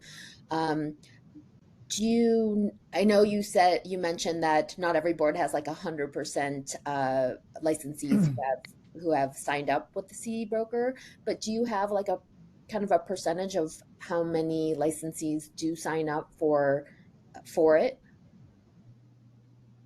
Oh, that's a really good question. I will say it really varies. There are states we work with where they require every licensee to have a CE broker account. So those states are going to have a drastically different adoption, basically 100% as opposed to others. And it's really a broad spectrum just because it's over 300 plus folks. Yeah, is there anything, I guess, to that I can, I'm happy to look into some data, but is there something you're trying to uncover in there that I can kind of help or think about as I mull over that question? Just, kind of for on the flip side of the job for Rebecca, doing the audits and all that, if like, let's say only 25%, actually use the CE broker, then it's maybe not as an effective tool in saving time. I mean, it could definitely be, but if, for example, it's more like 75 to 80%, then the audit would be a lot easier to do. Yeah, I hear where you're going with that. The goal here ultimately would be to have audits go through CE Broker as the audit tool moving forward.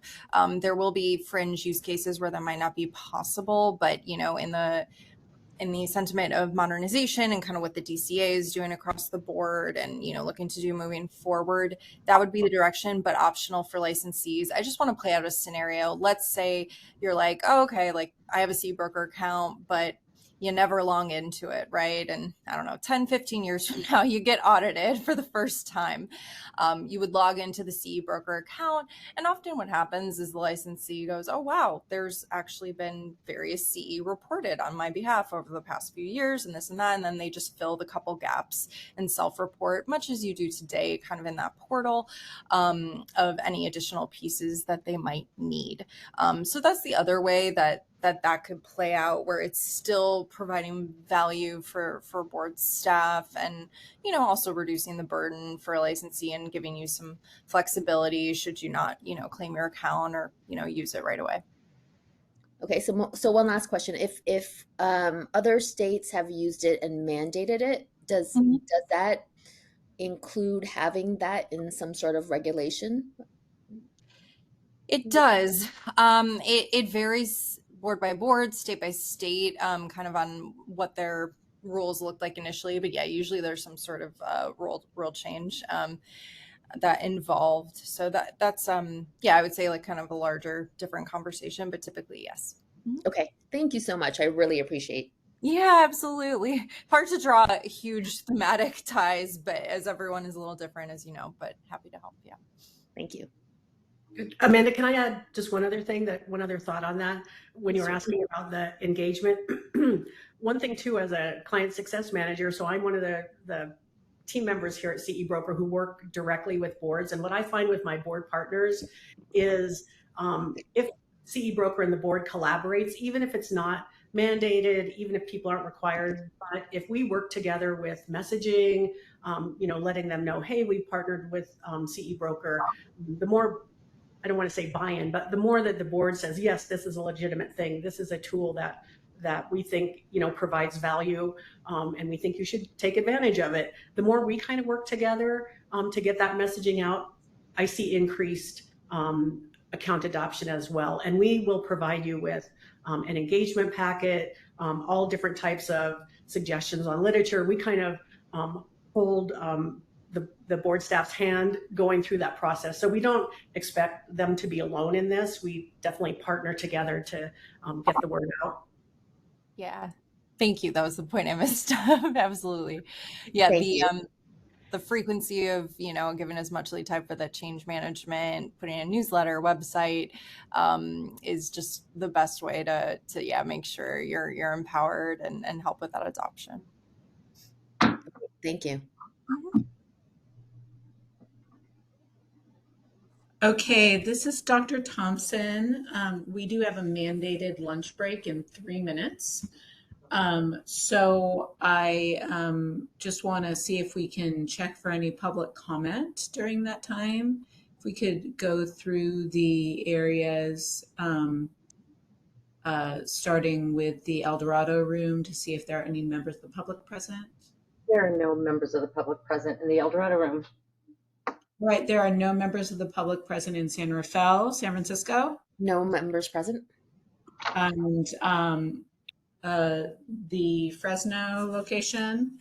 There's no members of the public here. And Monterey Park Library. There are no members of the public here, but I did have a question.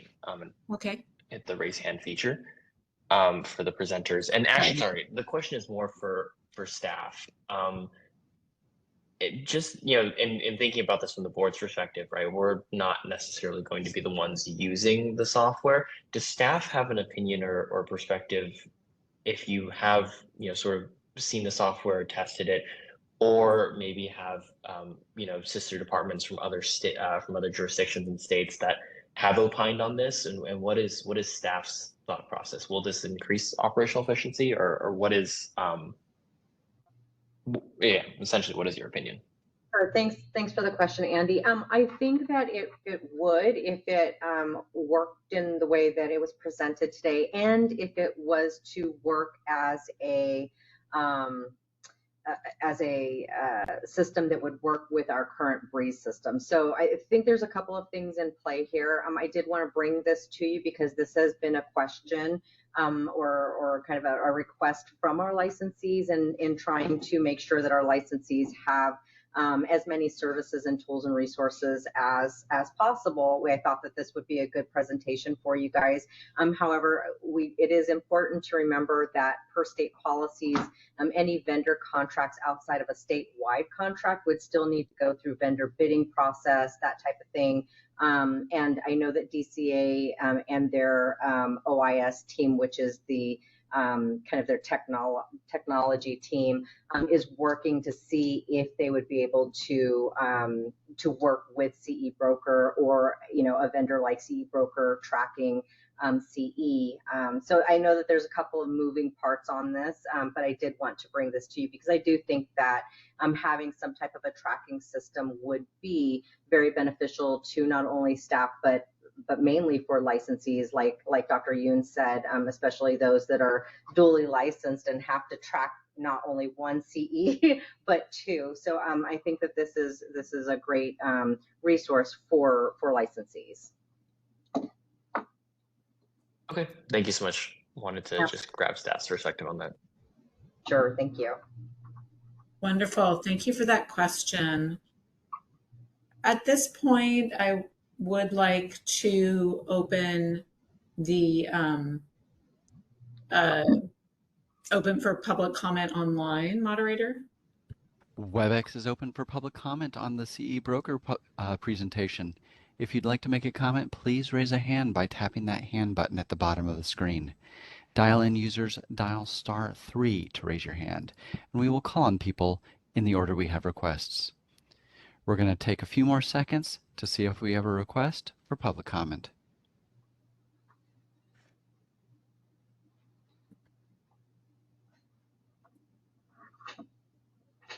Seeing no request for public comment, do you wish to continue? Yes, thank you. Okay. At this point, we do need to take our mandated lunch break from 1 to 1:45. Apologies to DCA staff that you've been here so long. We're going to make sure that the budget and Office of Human Resources go first thing as soon as we get back from our lunch break. And it is 1:01, so we'll be back at 1:46 p.m. Look forward to seeing everyone there, and enjoy your lunch. Take care.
Hello.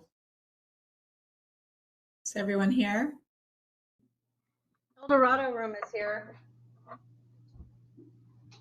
Wonderful. Well, we're re-adjourning in 30 seconds here. Perfect.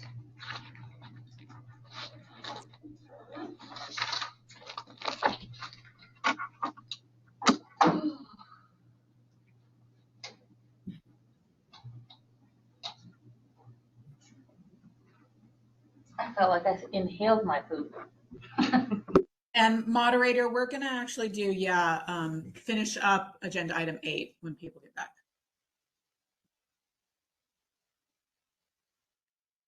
Okay, it's 1:46. We need to do another roll call to make sure everyone's back before we start our meeting up.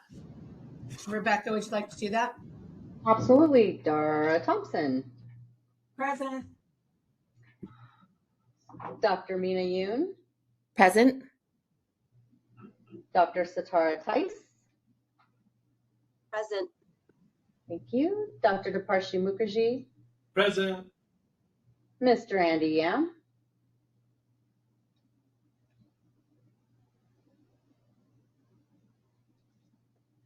Andy Yam, are you online?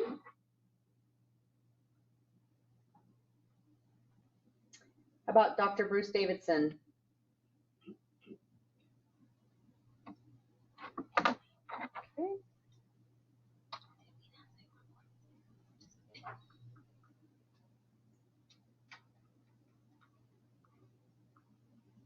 Looks like we're still waiting for the Monterey Park Library participants to get back.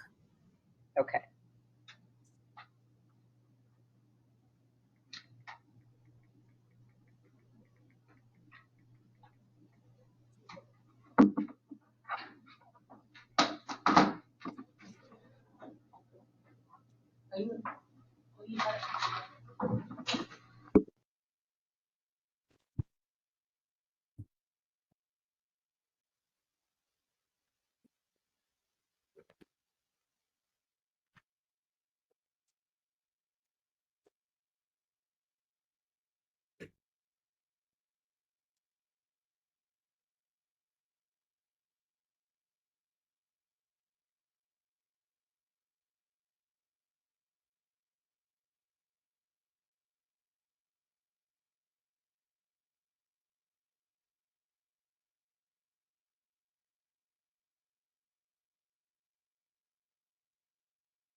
Very. Oh, wow. That's nice. Then you walk to your.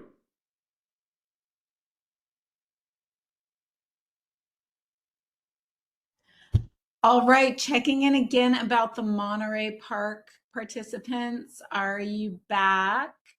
Andrew Yam and Bruce Davidson? Hello. This is the moderator. We've got someone making a phone call now. Great, thanks.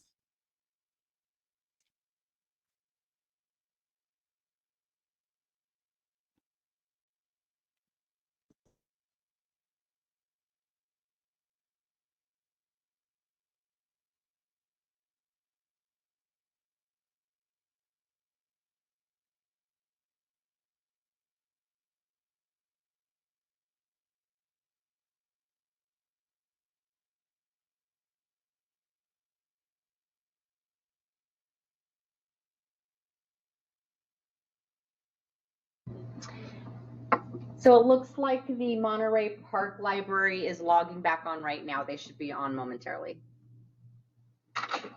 Wonderful, thank you.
It's a fun city too. Hey, just checking in about Monterey Park Library. Anyone logged in yet? This is the moderator. We just got Bruce Davidson. Wonderful. And is Andrew Yam logging in separately? To be determined. Yes. Andy, this is Bruce. Andy will be on momentarily. Is he present with you? Just got him.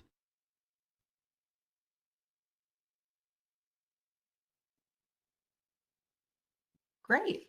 So does that mean everyone's logged on? I believe so. Perfect. All right, thank you. Great.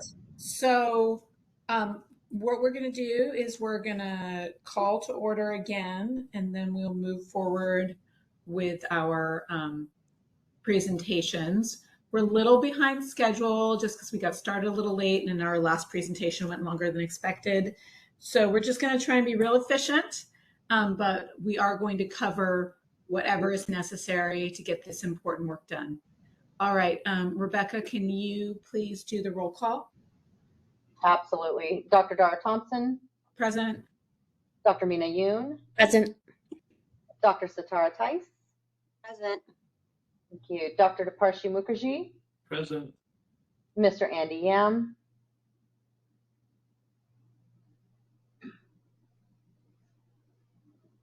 Dr. Bruce Davidson. Present. Okay, and Mr. Andy Yam. Present. Perfect, thank you. And we have quorum.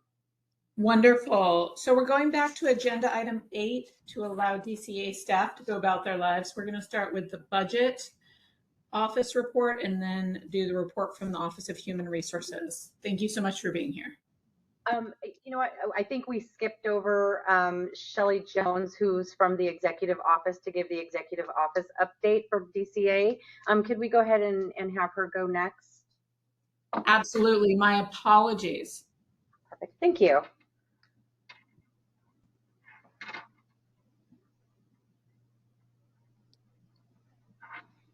Good afternoon. I'm Shelley with the DCA's Executive Office in the Board and Bureau Relations, and I would like to provide you with today's update. First off, on the governor's reorganization plan.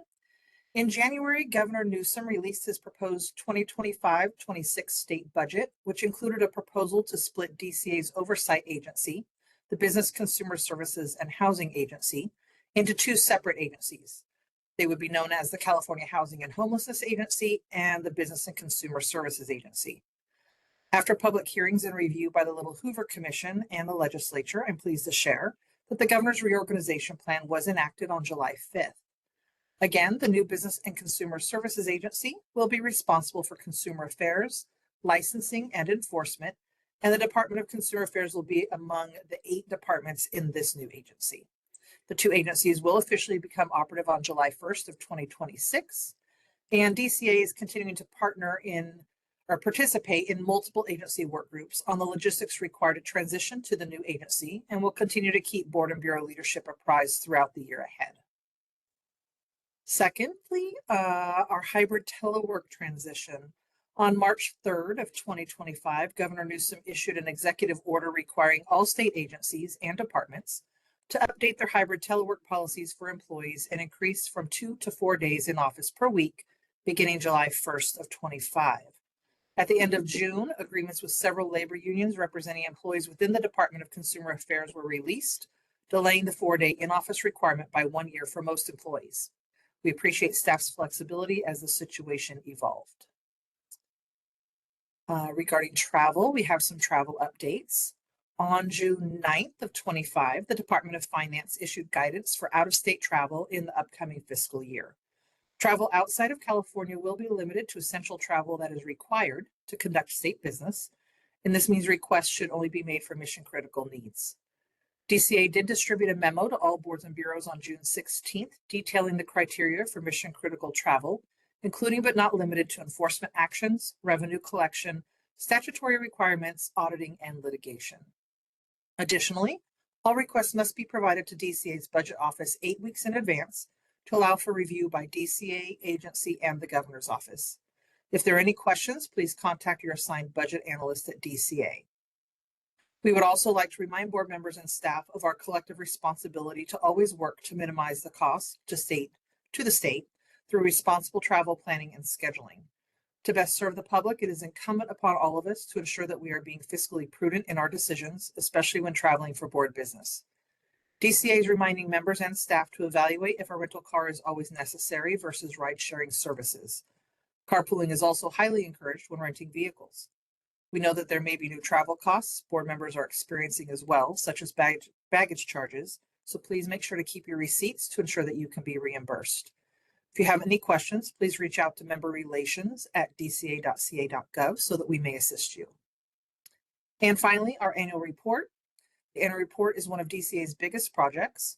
Staff work on this report throughout the year, gathering information and statistical data in order to compile a comprehensive report about the department's actions to submit to the legislature. On behalf of the director, thank you to board staff for your efforts and contributions. Published to the DCA website this summer, the annual report has a wealth of information and memorializes all of the great work done by so many throughout the department. DCA encourages board members to take time to review it and use it as a resource. With that, please let me know if you have any questions or need assistance, and I will give you back your time.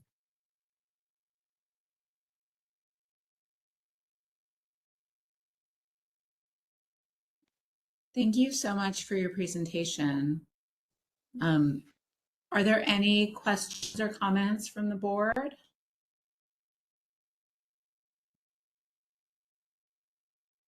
Okay, I don't see anyone. Yeah, I don't see any questions. So why don't we go through the different, sorry about that. See if there's any members of the public present. I am in San Rafael with Dr. Mukherjee, and there are no members of the public present here. El Dorado room? There are no members of the public here. San Francisco? There are no members of the public here. Fresno? No members of the public here. And Monterey Park Library? No members of the public here. All right, moderator, do we have any members of the public online? We do, and we're going to ask them. So now is the chance to make a public comment on the DCA update by tapping that hand button at the bottom of the screen. Dial-in users dial *3 to raise your hand, and we will call on people in the order we have requests. As a reminder to our mobile device users, you may need to hit the ellipses button, that's the ... in order to find your hand. We're going to take a few seconds now to see if we have a request for public comment.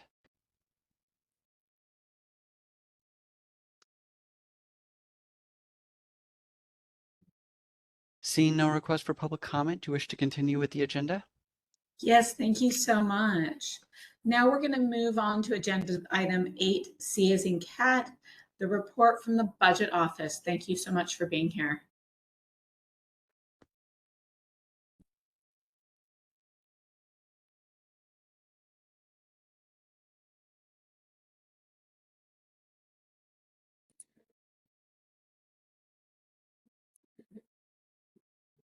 Good afternoon. My name is Kayla Van Lint, and I am a budget analyst with the DCA Budget Office.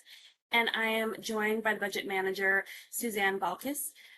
I want to thank the board and the executive staff for allowing me to present on agenda item 8C, the board's expenditure and revenue projections and the fund condition statement. First, I'm going to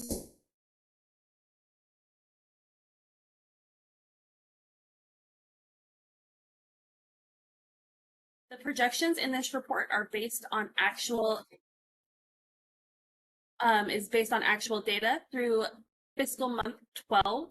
This report includes 2023 through 2024 actual expenditures in green, as well as 2024 through 2025 budgeted and projected expenditures in blue and orange.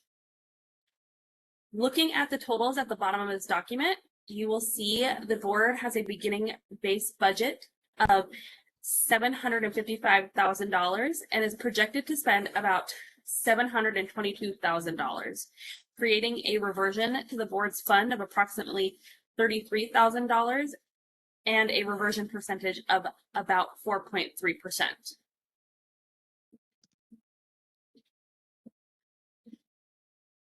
The next document I will review is the board's revenue projections. It'll be attachment 8C, page 2 of your materials.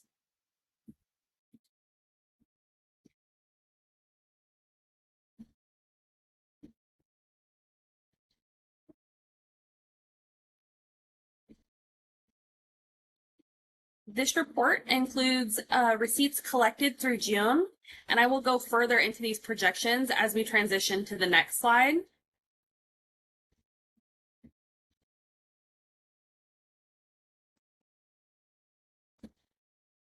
The next document is attachment 8C, page 3 of your materials. This is the board's fund condition statement. As a reminder, we read this document from top to bottom and left to right.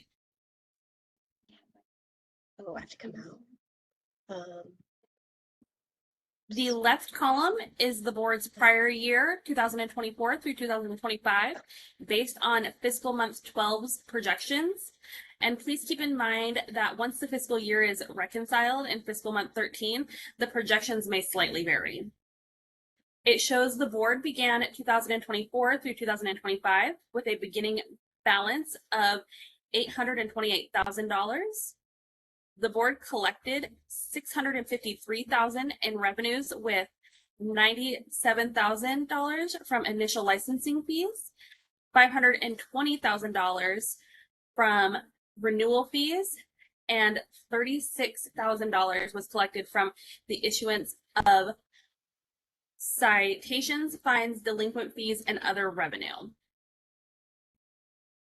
The board expended $753,000, which includes $31,000 in direct draws to the fund for statewide pro rata and pension payments. The board ended 2024 through 2025 with $728,000 in reserve balance, or about 11.9 months in reserve. For the current year, 2025 through 2026, the board projected revenues of $618,000, with $90,000 projected from initial license fees, about $486,000 from renewal fees, and $42,000 from the issuance of citations, fines, delinquent fees, and other revenues. The board's 2025 through 2026 expenditures based on the Budget Act is approximately $733,000 between authorized expenditures and direct draws to the fund, leaving the board with a fund balance of $613,000, or 9.8 months in reserve. The Budget Office will continue to monitor the board's revenue and expenditures and report back to the board with monthly expenditure projections as we continue to close fiscal months in the prior and current fiscal years. A few things to note about the board's fund condition. The fund condition is a snapshot in time. One of the main factors driving expenditure increases in future years is a result of personal service adjustments. These include general salary increases, as well as employee compensation and retirement rate adjustments.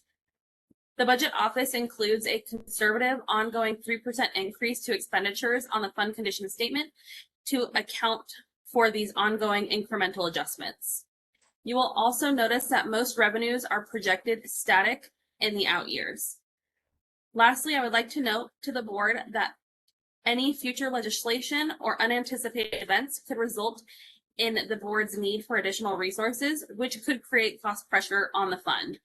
The Budget Office will continue to monitor the board's fund condition statement and keep the line of communication with the board executive staff open for any further needs or expectations. Again, thank you for allowing me to present today at today's meeting. And I will now be happy to answer any questions. Are there any questions from the board members regarding this budget statement? Hi, this is Bruce Davidson. I have a question.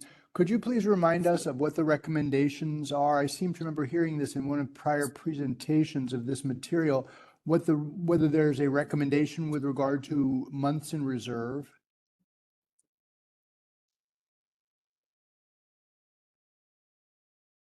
Sorry, I think it was just a little laggy there. You said the recommendation for months in reserve. Yes, as I recall, we've been told in the past that there's either a requirement or a recommendation relative to that. Yes, so the recommendation is anywhere from 3 to 6 months in reserve. Thank you.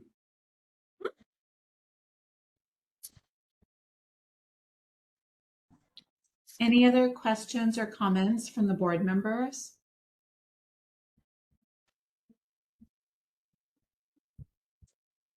All right. Seeing no other questions, I'd like to go through and how often do we have to check for members of the public? Is it after every item? Legal? Hi, this is Yu Ping Lin, Board Counsel. Yes, we would, anytime there's a new agenda item or a subsection that is substantially separate item, we should check in for public comment. Wonderful. El Dorado Room, are there any members of the public present? There are no members of the public. There are none in San Rafael, San Francisco. And none in San Francisco. Fresno. None in Fresno. Monterey Park Library. None at Monterey Park Library. Wonderful. Moderator, will you open comment section for online public members, please? WebEx is taking public comment on the recent update, on the budget update. If you would like to make a comment, please raise a hand by tapping that hand button at the bottom of the screen. Dial-in users, dial *3 to raise your hand, and we will call on people in the order we have requests. We're going to take just a few seconds to see if we have a request for public comment.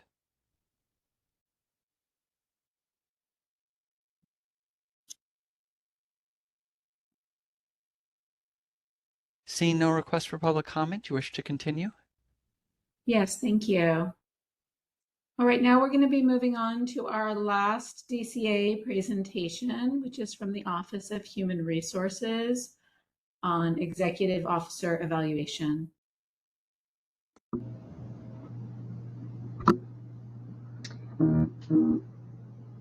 Dr. Thompson, I have invited Catherine Batchelor here, and she's an HR manager with the Department of Consumer Affairs Office of Human Resources. And I brought her here in case you guys have any questions about today's process. So she is online. If you guys have any questions prior to moving into that activity, feel free to ask, and I will turn it over to the board members and to Catherine. Do any members of the board have questions prior to our closed session in which we're going to do the executive officer evaluation? There will be discussion and questions happening during that closed session, just to be clear.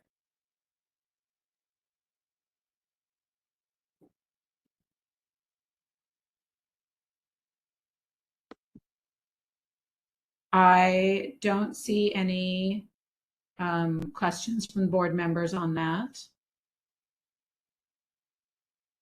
Should we check for, do we have to check for a public comment on this?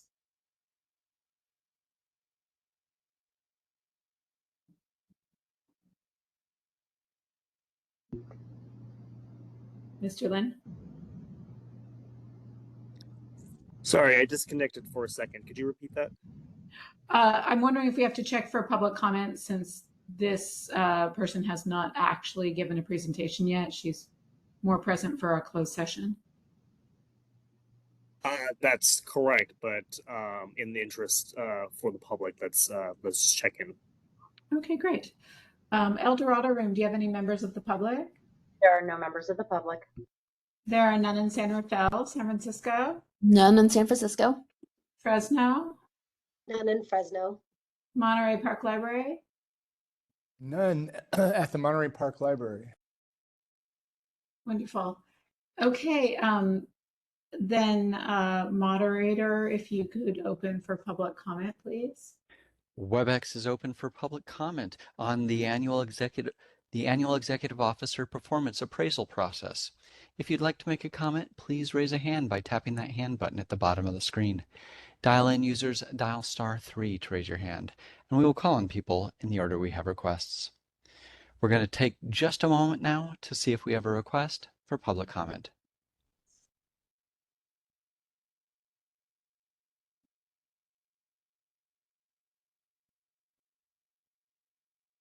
Seeing no requests, you wish to continue with the agenda?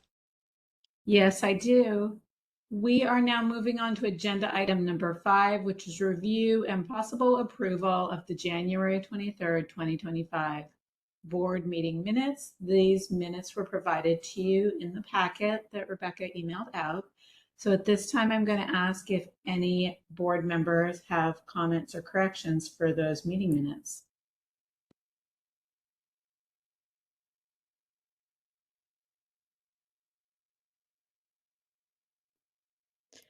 Sorry, can you remind us what page the meeting minutes are on? Rebecca, do you have that page number? It would be 63. Thank you.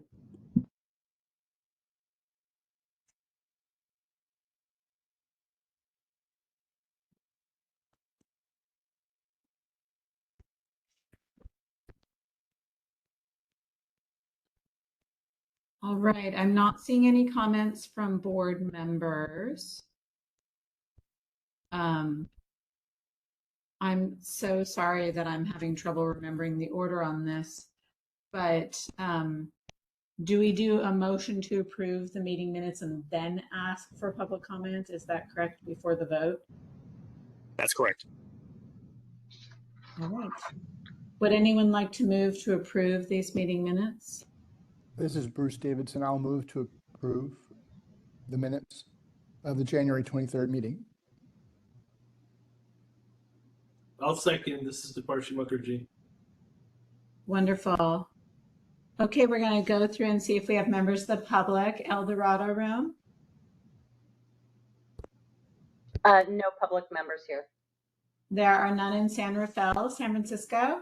There are none in San Francisco. Fresno. None in Fresno. And Monterey Park Library. None in Monterey Park Library.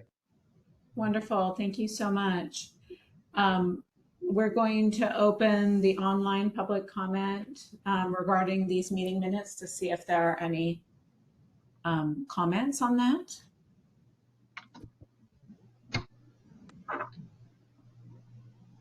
Moderator. My apologies. We are open for public comment on the meeting minutes. If you would like to make a comment, please raise your hand by tapping that hand button at the bottom of the screen. Dial-in users dial *3 to raise your hand, and we will call on people in the order we have requests. We're going to take just a few seconds to see if we have a request for public comment.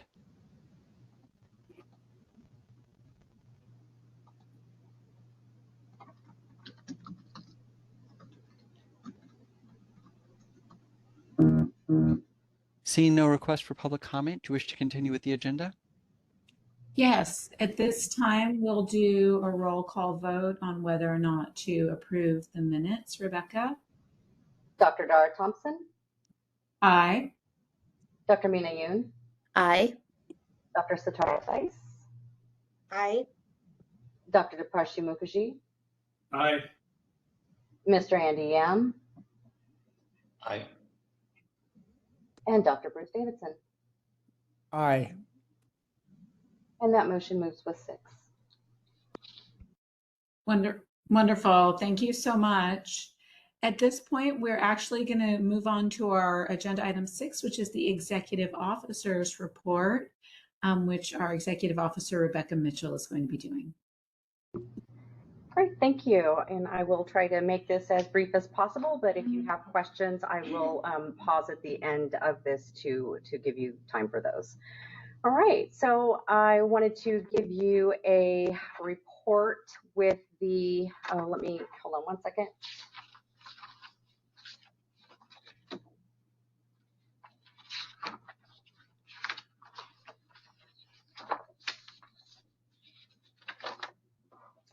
Sorry, I had to turn to the right page. All right, so I wanted to give a program update on the board member vacancies. We still have 2 vacancies, 1 professional member and 1 physician and surgeon member. These have been vacant for quite some time. We're working with DCA to get those filled, and we will also be putting some social media advertisements out for those as well.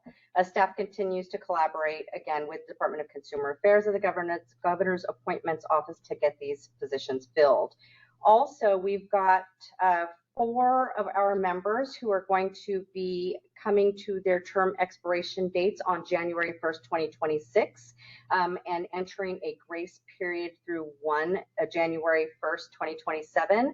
And those members are Dr. Dara Thompson, Dr. Mina Yoon, Dr. Vera Singleton, and Dr. Bruce Davidson. We have Dr. Deparshi Mukherjee, who was first appointed back in 2022. His first expiration date is January 1st, 2026, and there is an option for a reappointment with him. Dr. Satara Tice was appointed in 2024, March, and she is not due to have an expired term until January 1st of 2027. And then Mr. Andy Yam was appointed in June of 2023, and his grace period, his expiration date does not expire until June 26, 2026, and then he will have a grace period and a option of reappointment as well. All right, going through the licensing stats for Q3, January 1st through March 31st, 2025, our license applications, we only received 3. We approved 8. We had 7 initial licenses received and approved, and renewal applications received 118 and approved 118. For the Q4, which was April 1st through June 30th, 2025, we received 3 applications and approved 5. Initial license fees, we licensed 6 total, and then for the renewal applications, we received 113 and approved 113. Our license count as of June 30th, 2025 was 1,225 within our jurisdiction. This included 1,047 active current members, 27 inactive current licensees, and 138 that were in a delinquent status. And they have 3 years to renew their license before their license automatically cancels. 13 are in a retired or other status. For enforcement, we have, within Q3, we had 22 cases that we had in intake. In Q4, there were 19. That was 41 total for Q3 and 4.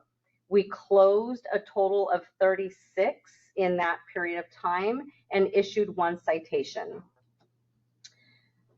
As of June 30th, 2025, there were 5 cases pending for unlicensed activity. 4 of those cases were for misuse of ND title, and 1 of those cases was for causing harm or death to a client.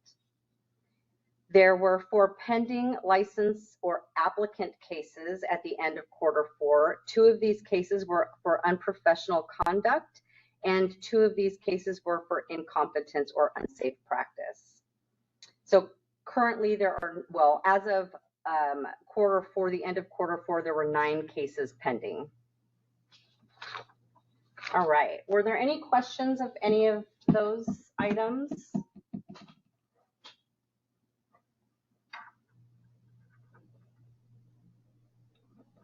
Okay, moving along. You will also find that the 2025-2030 strategic plan that was adopted by the board during the October 4th, 2024 meeting, the DCA Publications unit created the final product, and it has since been posted to the board's website under the Publications tab.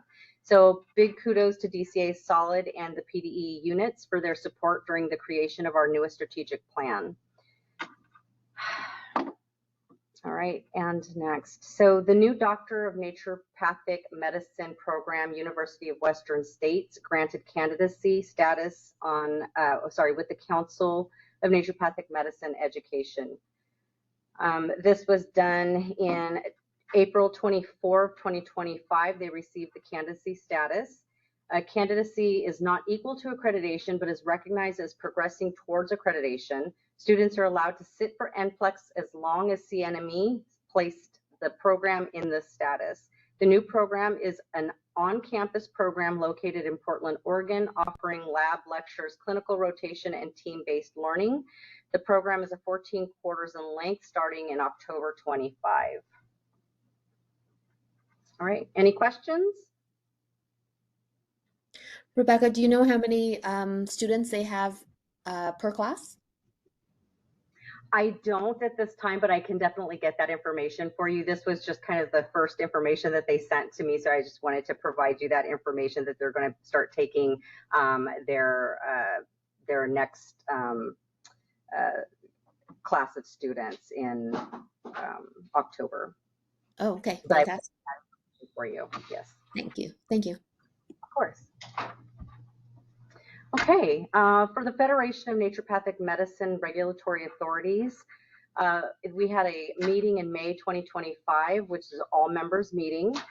We reported on the Council of Naturopathic Medical Education re-recognitions was a middle of being reviewed by the U.S. Department of Education. The council will continue accrediting naturopathic doctor programs while monitoring potential diploma mills or online only schools trying to scope creep. So we'll be paying attention to that as the Department of Education fiasco kind of moves forward. The North American Board of Naturopathic Examiners, or the Naturopathic Physicians Licensing Exam, NAVNE plans to simplify reporting of exam results to a clear pass-fail format. The licensing exam continues to be administered twice yearly in February and in August. Scope modernization and reciprocity, updates provided on regulatory alignment in states such as Alaska, Colorado, and Maine were presented. Letters of support were issued for both Texas and Florida, where they're attempting regulatory efforts, and the discussion of the concerns of the Idaho having the dual board licenses, where NMDs are different than NDs in that state. The Naturopathic Coordinating Council, the NCC, came together and discussed update on the Trump executive orders, the proposals to change or eliminate the Department of Education, and the potential impact to accreditation. We spoke about the congressional budget considerations affecting the Grad Plus loans. This would cap loans for $200,000 for medical professional degrees. Additional loans would be needed to help naturopathic students cover their expenses during their 4 years of their doctorate degrees. This would place a burden on these students, especially for students without income during this period of time. They would need co-signers. The personal loans would be high interest rates, and this could discourage potential ND student candidates. The council also discussed the capacity and sustainability of existing residency infrastructures for naturopathic medical programs, if not enough funding can be allocated for these programs. So as we continue to discuss these at the federal level, the Federation, I will keep bringing this information back to the board.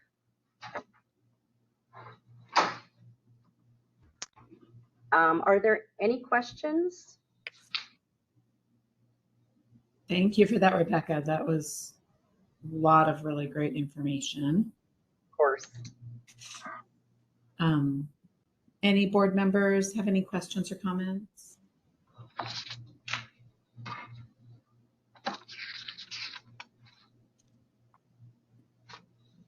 Okay, let's check for public comment then. Are there any members of the public in the El Dorado room? There are no members of the public. There are none in San Rafael, San Francisco. There are none in San Francisco. Fresno.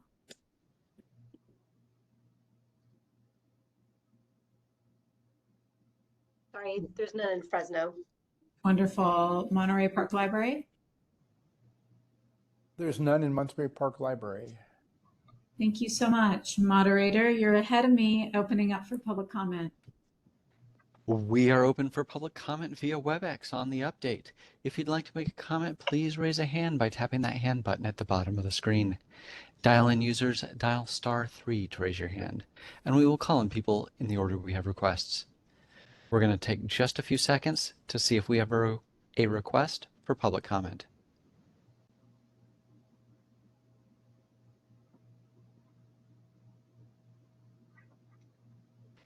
Seeing no request for public comment, do you wish to continue?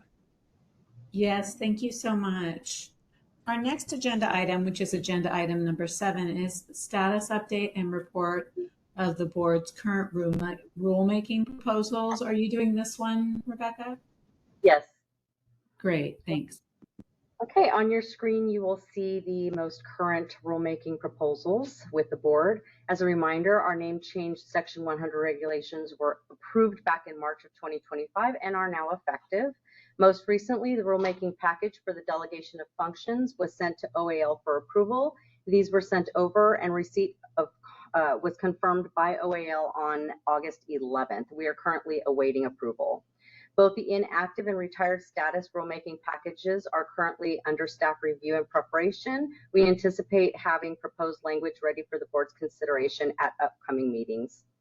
The IV and Advanced Injection Advisory Committee is continuing to do its work on the IV injection proposals and will provide recommendations to the full board. This proposal remains under development.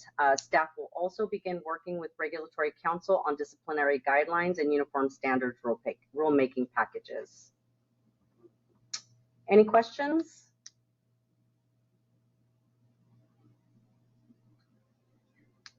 All right. Just a comment that this IV and injection therapy packet is the same one we talked about during our subcommittee, and that's the one that's being sent for review with legal, the regulatory attorneys. So, any other questions or comments from board members?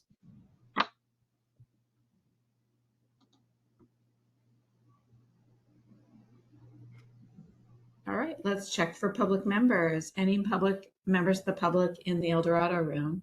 There are no public members here.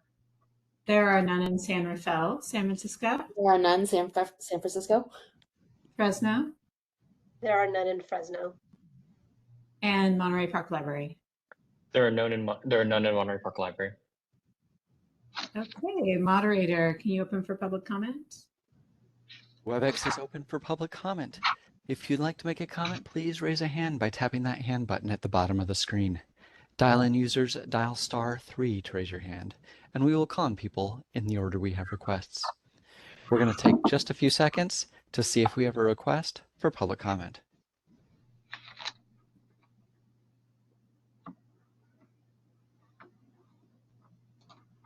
Seeing no request for public comment, do you wish to continue? Yes, thank you. Okay.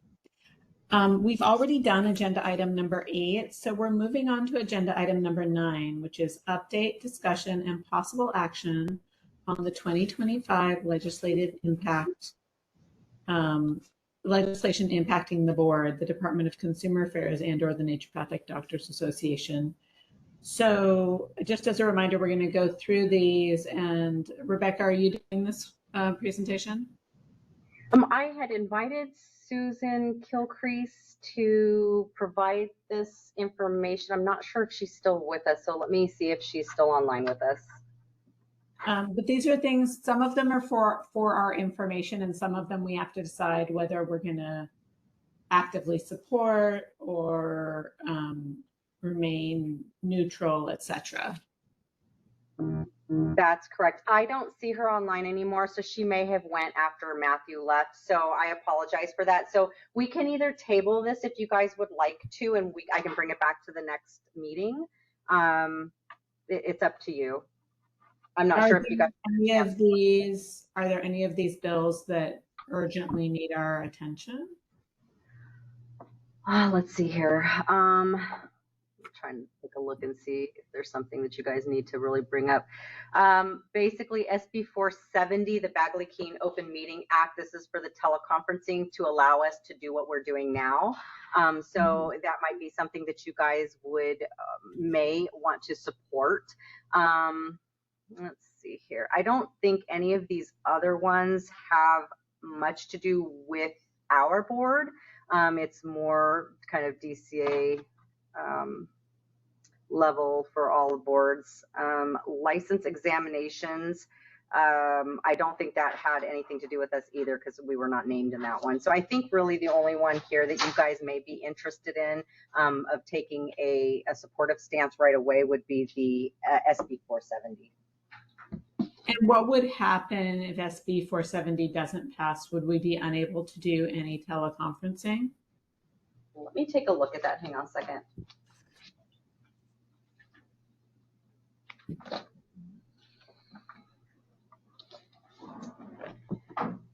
Okay.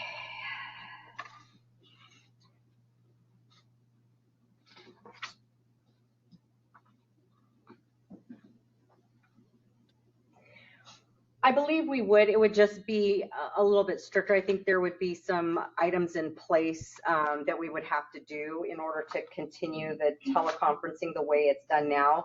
I believe one of those would have been that the majority of the members had to be in person at the main site. I'm not sure if Ping has any insight on this, but from my recollection, I believe that's what that. If this did not go through, it would go back to the original teleconferencing. Oh, that was where you could only have like 2 people who were in teleconference sites and everyone else had to be in person, correct? Yeah, it was the majority had to be in person. Could have sworn this had already been resolved last year, but I understand that these things can come back over and over again. Yeah. So this is Dr. Mina Yoon. This I guess that's my question is that are these bills, because I think we're at the end of the legislative term, so they could potentially be bills that are already like going to the governor, or are they like 2-year bills that are gonna be going on next year? Let me take a look at this one here. So this one here was introduced for the first time in 2025. So this would be a 2-year. Okay. Yep. Okay, so we have time to decide. You have to take action on this. So again, we're going to be meeting quite frequently from here until the end of the year because of the sunset review. So I can definitely throw this back onto the agenda for the next meeting if you would like me to bring these back to you. I mean, this is, yeah, this is Dr. Thompson. I think that makes sense since the person doing the larger presentation isn't with us anymore and they're not urgent. Perfect. Okay. Do we need to ask for any public comment on that or just move on to the next agenda item?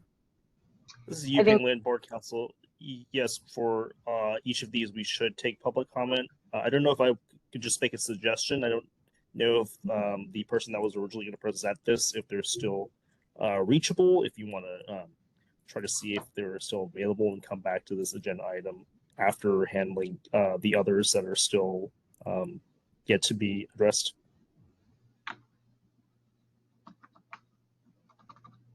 I'll reach out to her and we'll bring this back if she's available. Okay.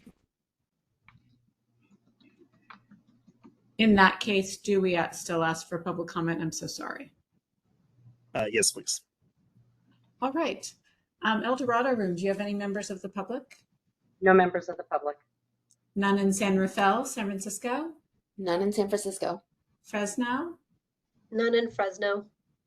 Monterey Park Library? None in Monterey Park. Wonderful. Moderator, can you open the dialogue for public comment? Absolutely. We are open for public comment on SB 470 and all of Agenda Item 9. If you'd like to make a comment, please raise a hand by tapping that hand button at the bottom of the screen.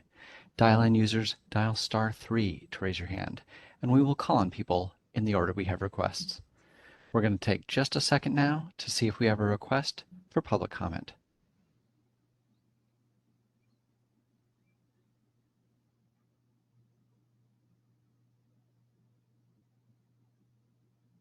Seeing no request, you wish to continue with the agenda? Yes, thank you. Right, so we're moving on to agenda item number 10, which is update, discussion, and possible action on the 2026 Sunset Review. This is kind of the big thing that we're doing the next 6 months. I think Rebecca is going to give us an update, and then when we move on to agenda item 11, we are going to look to establish a governance committee.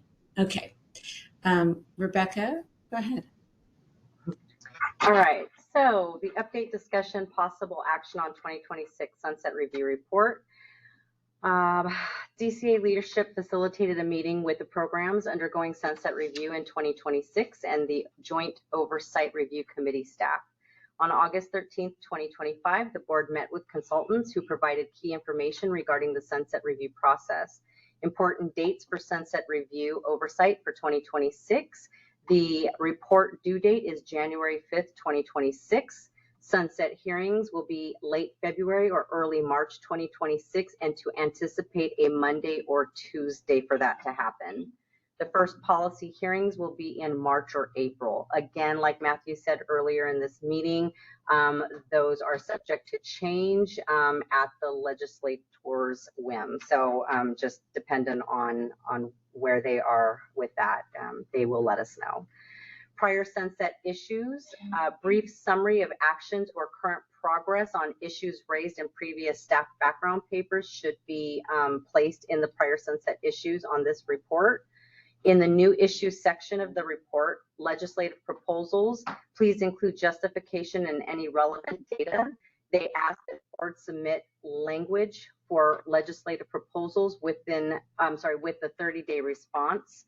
Committees can assist with drafting if necessary. Most importantly, we should be working with stakeholders to make sure that we get buy-in from all of the appropriate stakeholders.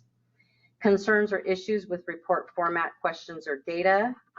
We will, recent format change of the report, we are asked to include any data or information that the board deems important that may not be covered by current report templates. If there are any fee requests, we need to be able to provide fee studies if available. What stakeholders' feedback is, if we know that, they would appreciate that being available in the report as well. Stakeholder involvement and notifications. Hearing testimony and board bureau positions. Timing of board meetings and approvals, stakeholder involvement and notifications, division of sunset reports between committee staffs, and to please reach out and include both policy committee consultants in discussions. Basically, it was high level. Just wanted you to know that we have been in a meeting already once with the joint committee staff, and I look forward to working with the board on getting this report done. You will find in your member material that you have a copy of the actual sunset report now, so that you can see what those questions are that will be asked of us, and staff and myself will start working on this, getting the data put in, and we'll discuss this a little bit more on the next agenda item. Any questions? Thank you, Rebecca.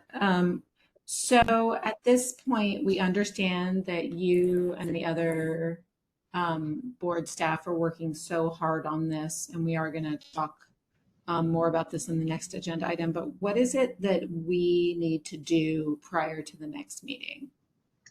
Prior to the next meeting, I'm going to try to get as much of the data for the tables, try to get some of the narrative put into place. Of course, there is tables that require the like the board members, you know, attendance and stuff like that. So we'll get as much of this done as we can before the next board meeting. That way you guys can take a look at it. If we have any questions from the board, if you guys have any issues that you think need to be raised, that would be a good time to discuss with myself and staff so that we can make sure that we put all of that in there.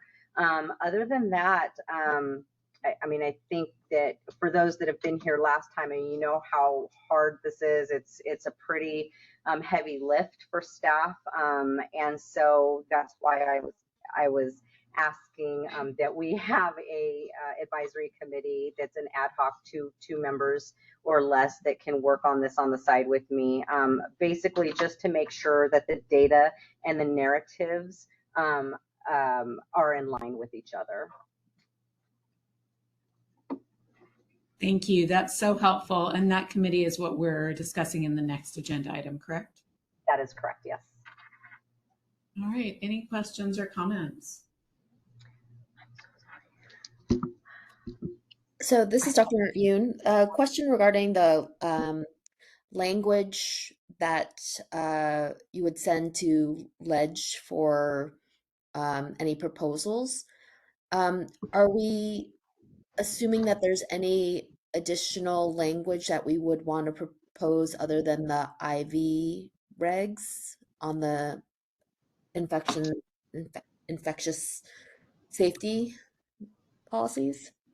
So the infection control would be, so that's basically in regulations. Those don't have anything to do with your statute because we already have the authority for those. However, the rest of some of the IV therapy regulatory language that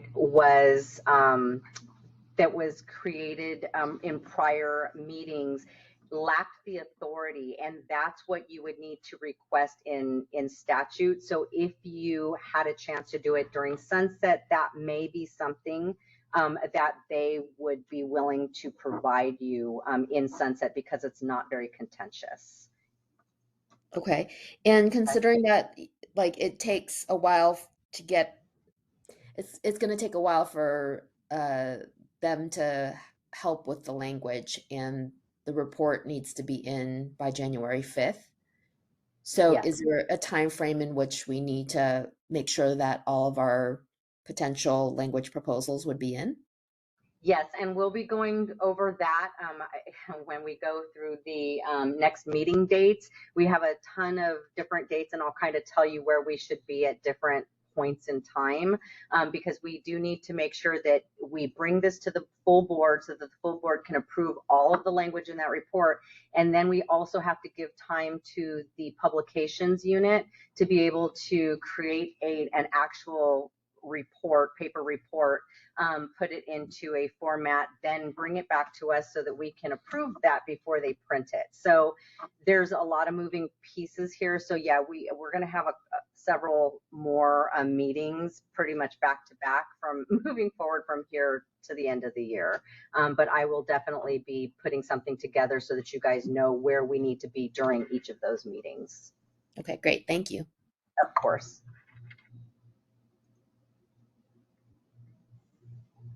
Okay, any other questions or comments from members of the board?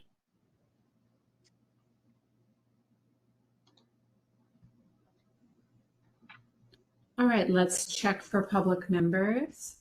El Dorado room, are there any public members present? There are no public members. There are none in San Rafael, San Francisco? None in San Francisco. Fresno? None in Fresno. Monterey Park Library? None in Monterey Park Library. Wonderful. Moderator? WebEx is open for public comment. If you'd like to make a comment, please raise a hand by tapping that hand button at the bottom of the screen. Dial-in users dial *3 to raise your hand, and we will call on people in the order we have requests. We're going to take a few seconds to see if we have a request for public comment.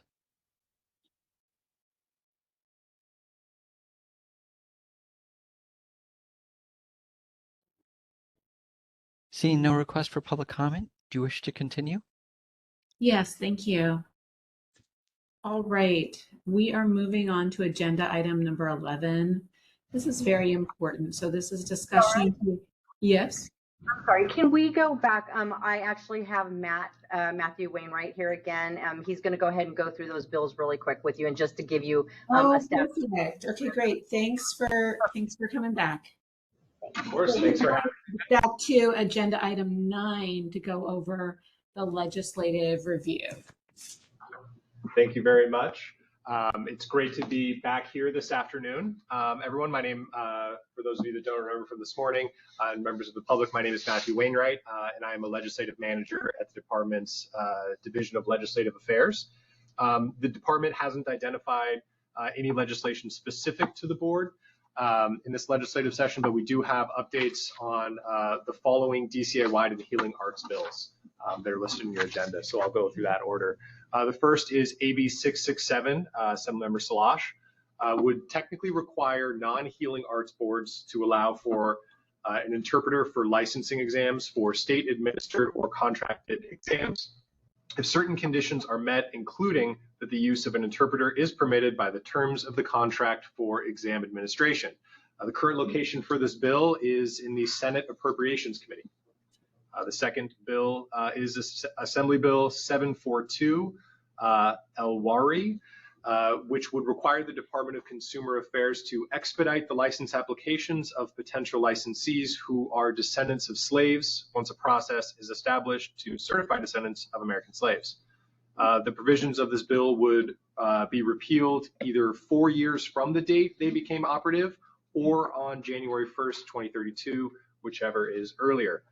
This bill is currently located in the Senate Appropriation Committee's suspense file.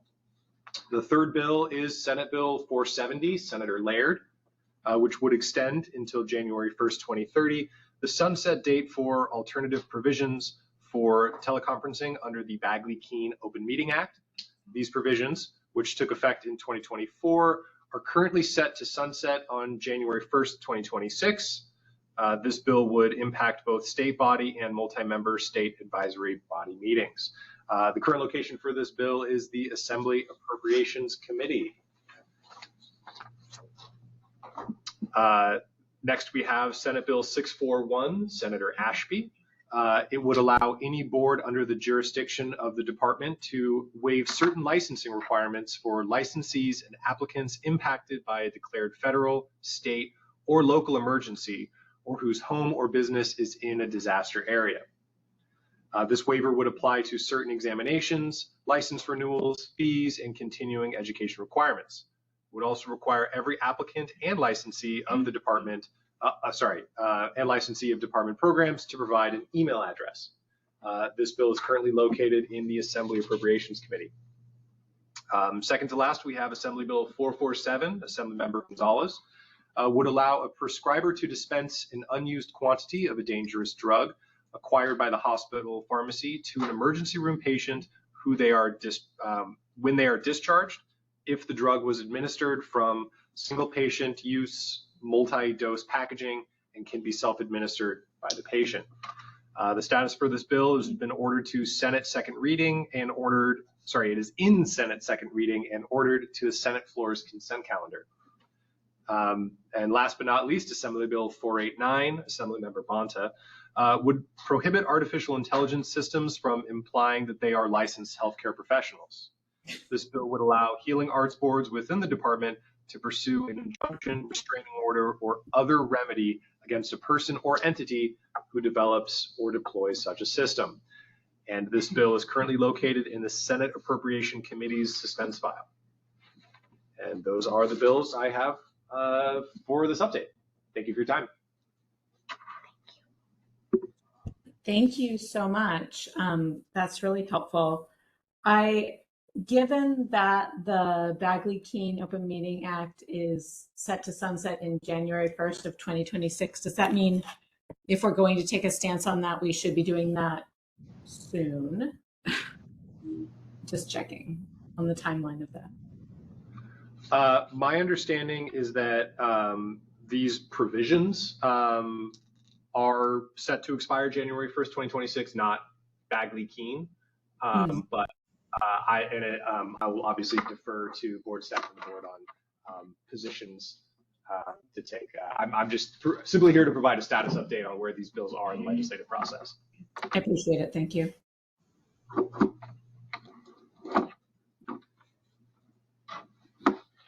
Rebecca, do you still feel like it's safe for us to table this until our next meeting, which is well before January 1st? Yes, if you guys are willing to, you can definitely table this until the next meeting. Okay, thank you. Of course. Any questions or comments about any of those bills?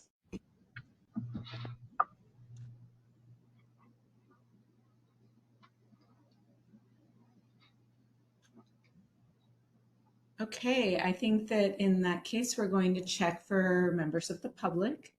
El Dorado room, do you have any members of the public present? No members of the public. There are none in San Rafael, San Francisco. No members of the public. Fresno. No members of the public here. And Monterey Park Library. No members of the public in Monterey Park. Wonderful. Moderator, can you open for public comment? We are open for public comment on agenda item 9 again. If you'd like to make a comment, please raise a hand by tapping that hand button at the bottom of the screen. Dial-in users dial *3 to raise your hand, and we will call on people in the order we have requests. We're going to take just a moment now to see if we have a request for public comment.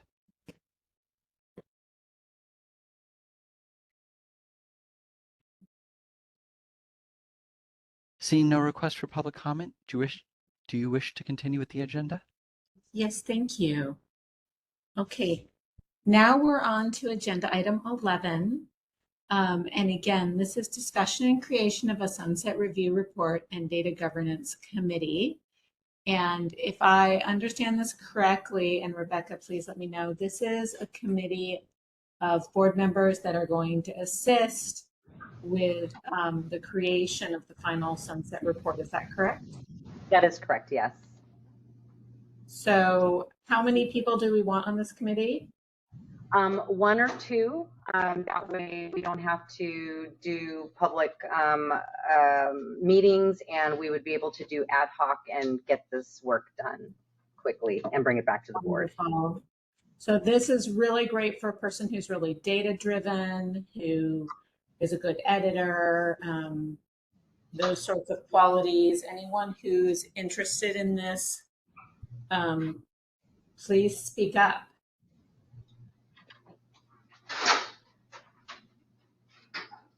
This is Bruce Davidson. I think I played this kind of a role the last time around, and I'd be happy to be on this committee. I think that I appreciate the brief characterization of the work by Rebecca as to ensure that the data and the narrative are in line with each other. I guess that's the way I would understand a lot of the focus. The data would largely be coming from Rebecca and her team. And then it will be important to draft up a narrative to describe what story the data is telling, the data are telling, so that the messages that we wish to communicate are clear. So I'm happy to play a role. I would greatly appreciate it if some other member of the board would participate. Wonderful. Thank you, Bruce. I do think you're a perfect person for this committee. We do have room for one other spot on the committee without having to worry about noticing meetings. So is anyone else interested in participating in this? Bruce, do you have a sense of about how much time this takes? That might help people understand whether or not they wanted to be a part of the committee. I was trying to imagine that myself just now while we're talking about it. It's hard for me to remember exactly, how much time it took last time. I think, I mean, part of what we would want to think about would be the sequence of meetings that we will be having in order to go through a process of a review process in a timely fashion. I guess, the next scheduled meeting, as I recall, looking at the last time we did this is in October. Rebecca, are you anticipating a meeting before then? So we would have, our next meeting is October 10th, I'm sorry, October 8th. And then I've kind of set a schedule to have special meetings, one in mid-September, and then another one at the end of November to finalize the actual sunset report language. So we would definitely, what I would be doing is working the, like you said, the data tables, the narratives, and then sending that to the ad hoc team that would just kind of review and make sure that everything's aligning. And then if you had any, suggestions or recommendations, edits, you would just kind of go through there with the tracking and then send it back to me. We'd you go in there and tighten it up before the next special meeting, or probably before the October meeting. I would assume that I'd have a lot of it done by then. So I'm sorry, the mid-September and the end of November, would those be meetings that you would anticipate of this committee? No, that would be the full committee. So September, mid-September, we would want to meet once. October is the already scheduled meeting that's already been scheduled with you guys. So we would want to add a mid-September and one in the end of November. Then we're going to have one mid-December, probably the starting, maybe the first 2 weeks of December, and that's where you guys would see the actual report produced by the production team, and you would say, yes or no before it goes to print. But we really do have to have that over there because it's not just us. They're doing reports for, 6 or 7 boards. And I'm sorry, so what is the that final sort of drop dead date for us with regard to that? Is that after the end of November meeting? Yes, after the end of November, we would really want to make sure that we've had everything tightened up, get an approval from the full board, and then by the first part of December, we would want to have that over to the production team. Publications. Okay, so there at this point is what we're saying is within the first 2 weeks of December. Is that what you're? Yes, thinking? we would need to have everything done by the first 2 weeks of December. It would need to be over to publications by then. So we're making sort of a drop dead date roughly by December the 15th.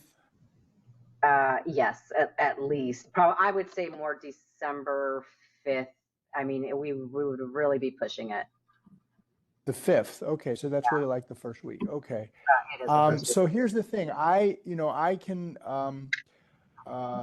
talk about data till I'm, till the cows come home, of course, but succinctly. And the thing is, I'm not an ND, and I think I would be grateful for the participation of someone who can look at this material with me, who brings the ND eyes, so to speak, to that review. So I would be great because frankly, I'm not the subject matter expert in that.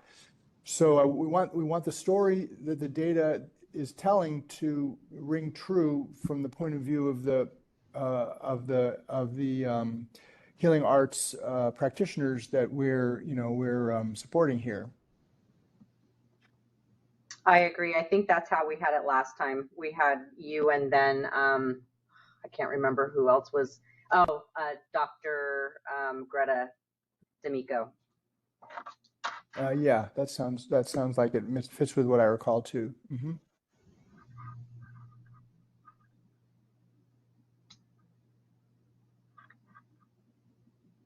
Any NDs up to looking at this? And we wouldn't necessarily have to have meetings. Basically, I would draft the report. I would send it over to Bruce to just kind of make sure that the data was matching the narrative, and then we could send it over to one of the ND members just to make sure that the technical terms and that stuff was all included, and then of course bring it back to the board.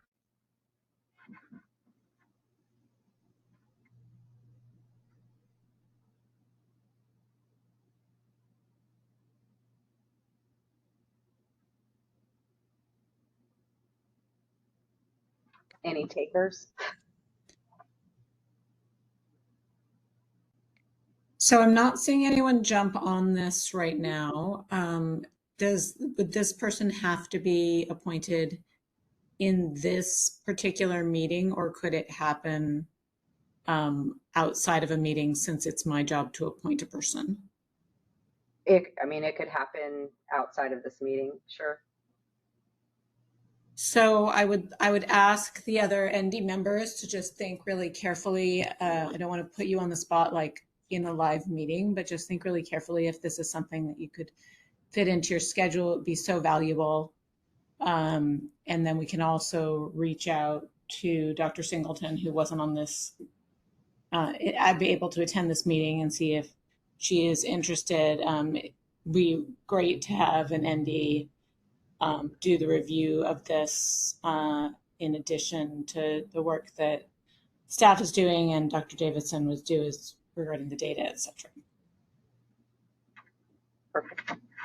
I am happy at this point to appoint Dr. Davidson to the committee, however. Thank you. Yes, you always do a wonderful job, Bruce. Absolutely. He was a lifesaver during our last sunset for sure. Happy to provide that input. Thank you. Of course. We will try and rope in an ND. Okay. Any other questions or comments from members of the board?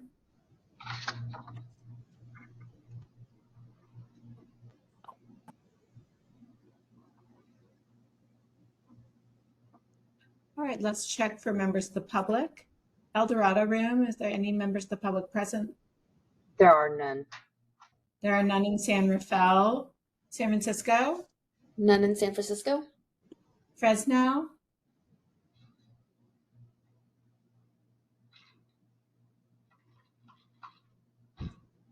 Let's try Monterey Park. None in Monterey Park. All right, Fresno, do you have any members of the public present?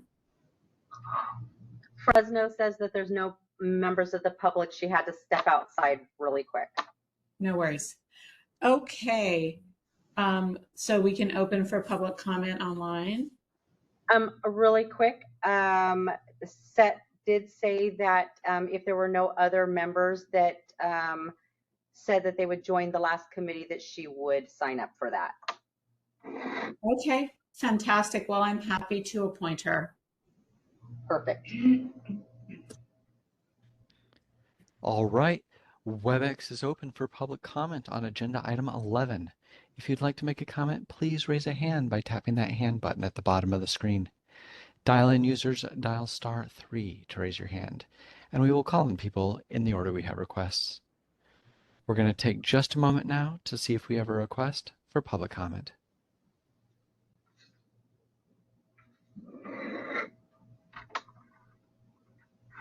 Seeing no request for public comment, do you wish to continue with the agenda?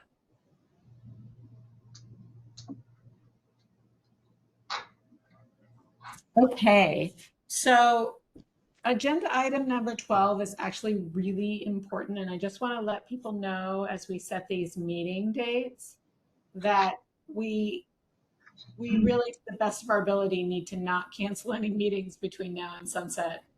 So thinking about the fact that these meetings are generally remote to save money. So we need to have quorum, which is how many, Rebecca? 5. We need to have at least 5 members, and we need to know that if you post your location, that location can stay open during the meeting. So those are the 2 things that would cause our meeting to get canceled if we didn't have quorum and if one of the meeting locations that was posted was not available to be open to the public. So with that in mind, we have the October date scheduled. We need to schedule a mid-September date. And when in November? I would do the end of November, and then we would need to have one. Mid-December, did you say? Mid-December, and that's just for you guys to see the draft of the publication. So that won't be a very long meeting, but a super important one. Right. And we'll want to do that early enough that it doesn't conflict with people leaving town for the winter holidays. Correct. Okay. So do we want to try and find those meeting dates right now, or do we want to do a doodle poll? Let's start with like days of the week that work best for people. Are there any days of the week that absolutely do not work for people? Let's start there. I can pretty much make any day of the week work with enough warning, with Thursdays being my preferred date. I also prefer Thursdays. What was that? I also prefer Thursdays. Okay, so 2 votes for Thursday. Dr. Mukherjee? For me, I'm similar to Dara. I could make it work with enough notice. Probably Wednesdays are my best day, but Thursdays are doable as well. Okay. Okay. How about is Dr. Tice on again? No, she still stepped out, I believe. Okay, let's go to Monterey Park and see what works for our 2 members that are down there. Dr. Davidson? I can make pretty much any day work. I prefer not to have this meeting on Tuesdays. I prefer not to have it on Tuesdays, but if it was necessary, I could do it. Okay. Andy M? And I think ditto to that. I can generally make the days work, just preferably some advance notice. Great. So it sounds like the strong, not like there's a lot of us here, but there is a significant preference for Thursday.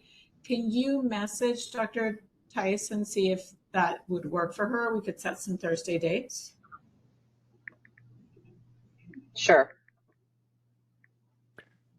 May I ask a question about the dates? Absolutely. Just to follow up my conversation with Rebecca. So again, I'm I always want to try to understand the end point. So what we agreed to in our earlier discussion was that we want to have, to the greatest extent possible, we want to have the report pretty much done by December the 5th. But then you said that we want to have a meeting of the board. I thought I heard you say just now, a meeting of the board to approve the final report after that. So I'm afraid I'm not exactly following what would be happening in that regard. Sure. Let me go back a little bit. I think I said it wrong the first time anyway. So September, we need to have a meeting in mid-September. This is where we kick off everything. I'll have a significant amount of that report done for you, bring it to you guys at that point.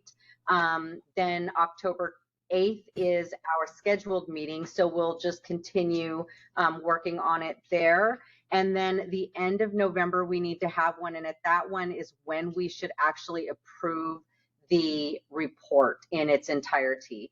Then it goes over to our publications. I would say somewhere between the 5th and the 10th of December is when we'll have one last meeting, and that's where you guys will look at the draft of that publication and say yes or no to it, make any amendments or changes that you would like to see, and then get it back over to the publication. So that'll be a significantly short meeting in December. I hope I kind of closed that end for you. I'm sorry. I think I misspoke the first time. All right, that's fine. Thank you. Yeah, so basically here, I just want to make sure we're all on the same page. So the meeting in December, the fairly brief meeting in December between the 5th and the 10th, will really be like a final review of the draft with the anticipation that there wouldn't be very much that would need to be changed, but maybe it would need to be tweaked here and there, or there may be a typo or something like that. Right. It would be more formatting, any pictures that you guys don't think is appropriate in the report. If you didn't like the colors or just something like that. Basically, right. It's going to be the booklet. Yeah. And so the end of November meeting was where we're going to approve the final report. So substantially finished being written and created at that point. Correct. Yes. End of November. End of November. Okay, good. That's clear for me. Thank you. Of course. Thank you. All right, did we get any word on Thursdays? No, but I believe in the past, Wednesdays and Thursdays have been okay with set. So I think she'll be okay as long as we give everybody enough notice. And I can definitely send doodle polls out right after this meeting for you guys if you'd like to do that. I just wonder if we can set the dates now. Sure. Since we're saying Thursday, and then just have it done. Okay. Sorry, I'm pulling up my calendar as I speak here. So in September, we're saying mid-September. The Thursdays in mid-September are going to be the 11th and the 16th. Does anyone have any conflict on those days? Sorry, the 16th is a Tuesday, Dara. I think 11th and 18th. You're absolutely correct. It is the 11th and the 18th. So I would ask Rebecca. I mean, what you were saying is that you guys would be digging in and producing material for us in that time frame. What works for you? Is the 11th too soon? Is the 18th better? I think the 18th is better because I already have a couple of things on the 11th on my calendar. So the 18th would actually is open for me. Okay, let's grab the 18th. And then we're looking at end of November as well. Do any of these need to be in person, Rebecca? When they show us the booklet, do we need to be there in person? No, they'll send it to you in electronic format. Okay, sounds good. I apologize. Did you say September 18th? Yes. So I already know that I can't do that one, actually. That just is one of the Thursdays that I can't do. I have another commission meeting. I think I can move stuff around on the 11th and make that work. If you guys can make the 11th work, I can. I'm when available on the 11th, though. Sorry. What about? That's Dr. Mukherjee. Yeah. Okay. What about Wednesday the 17th?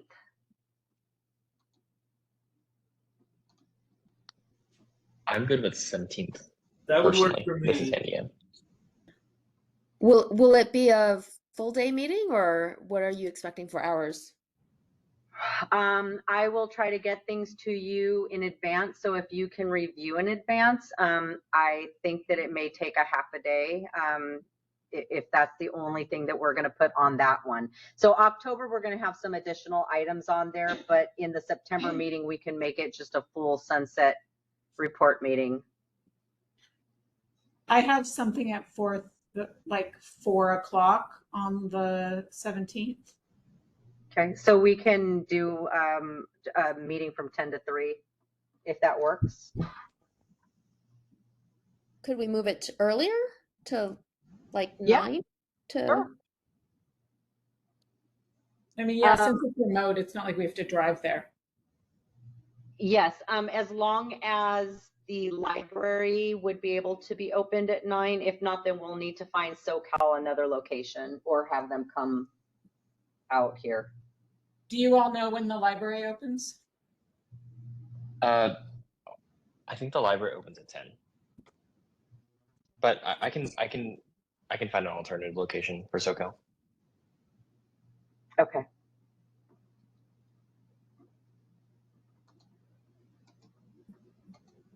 Are we gonna try for the 17th then? Yes, I'm okay with that. Okay, let's do this. Let's try for the 17th.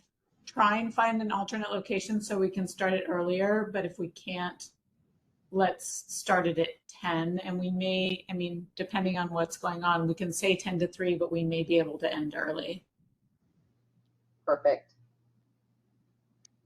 Okay. And then in November, hopefully people aren't too scheduled that far out. November, the Thursdays. So we can't really do the last week in November because that's Thanksgiving week and people go away. Right. So we could either do the week of the 18th through the 21st, the Thursday would be the 20th, or we could do the week before that, which is the 10th through the 14th. The Thursday would be the 11th. And that's Veterans Day. So it would have to be the 12th or 13th on that week. And I'm open. 13th. Yeah, I'm open the 12th, 13th, 19th, and 20th. So it's up to you guys. I can do all of them. What about the 13th? Because it's not bumping into Thanksgiving.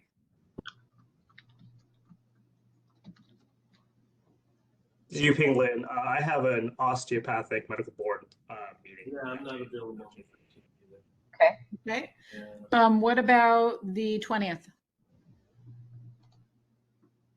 20th works for me. Yeah, you can make the 20th work. I'm not able to do the 20th. What was that? Sandy, I'm not able to do the 20th. It's the same commission meeting that I have conflict on. Gotcha. What about the 19th, Wednesday?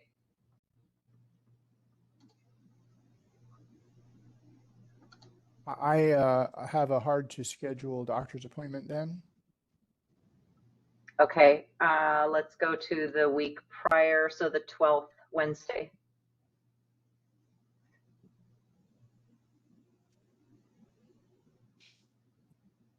That's okay I'm with not me. available on the 12th, sorry.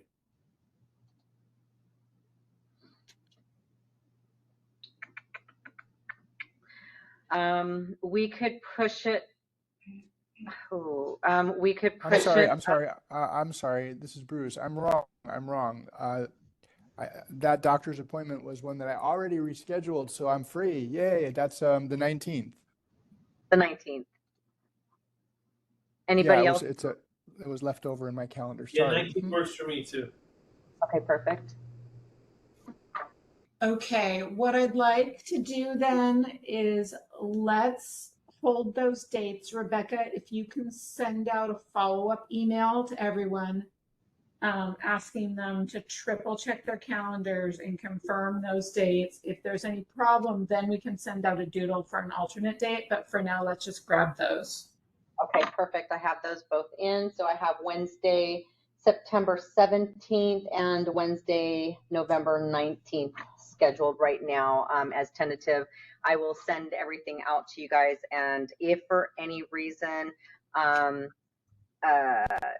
if you cannot get the alternative location, let me know, and then we'll make it 10. If not, we will schedule these for 9 a.m. Great, thank you. All right, let's take public comment. Sorry.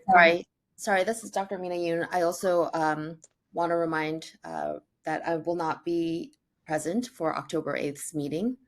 I'll be out of the country. So hopefully So that means everyone else better show up. It's online, so even if you're snuffly, please try and log on. Perfect. Thank you. All right. Have a great trip, Dr. Yoon.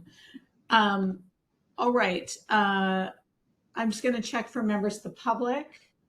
And just a reminder that after this, we're going to go into closed session. And at the end of the closed session, the meeting is going to be adjourned. I don't think we're opening back up to adjourn it, are we? I don't know. I believe they do sometimes, but I will check with Yuping to see if he knows how that happens. Okay, great. If you guys can confer on that while we're checking for public members. El Dorado Room, have any members of the public shown up? There are no members of the public. There are none in San Rafael, San Francisco. No members here. Fresno.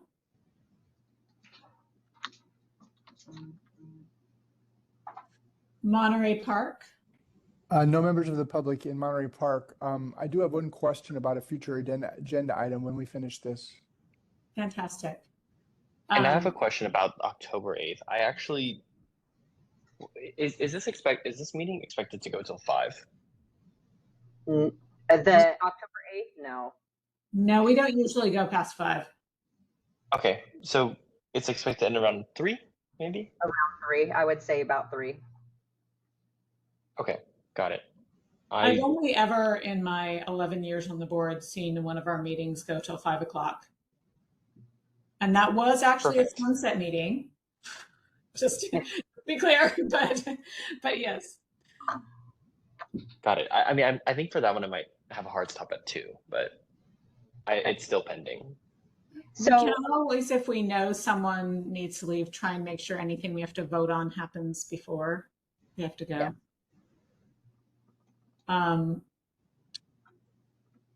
All right, sorry. Have we checked to see if there's any members of the public in Fresno? 1 second.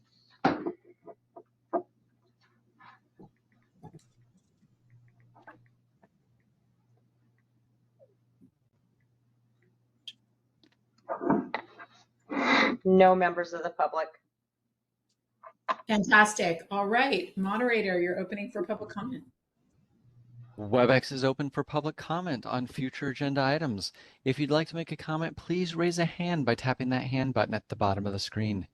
Dial-in users dial *3 to raise your hand, and we will call on people in the order we have requests. We're going to take just a few seconds to see if we have a request for public comment.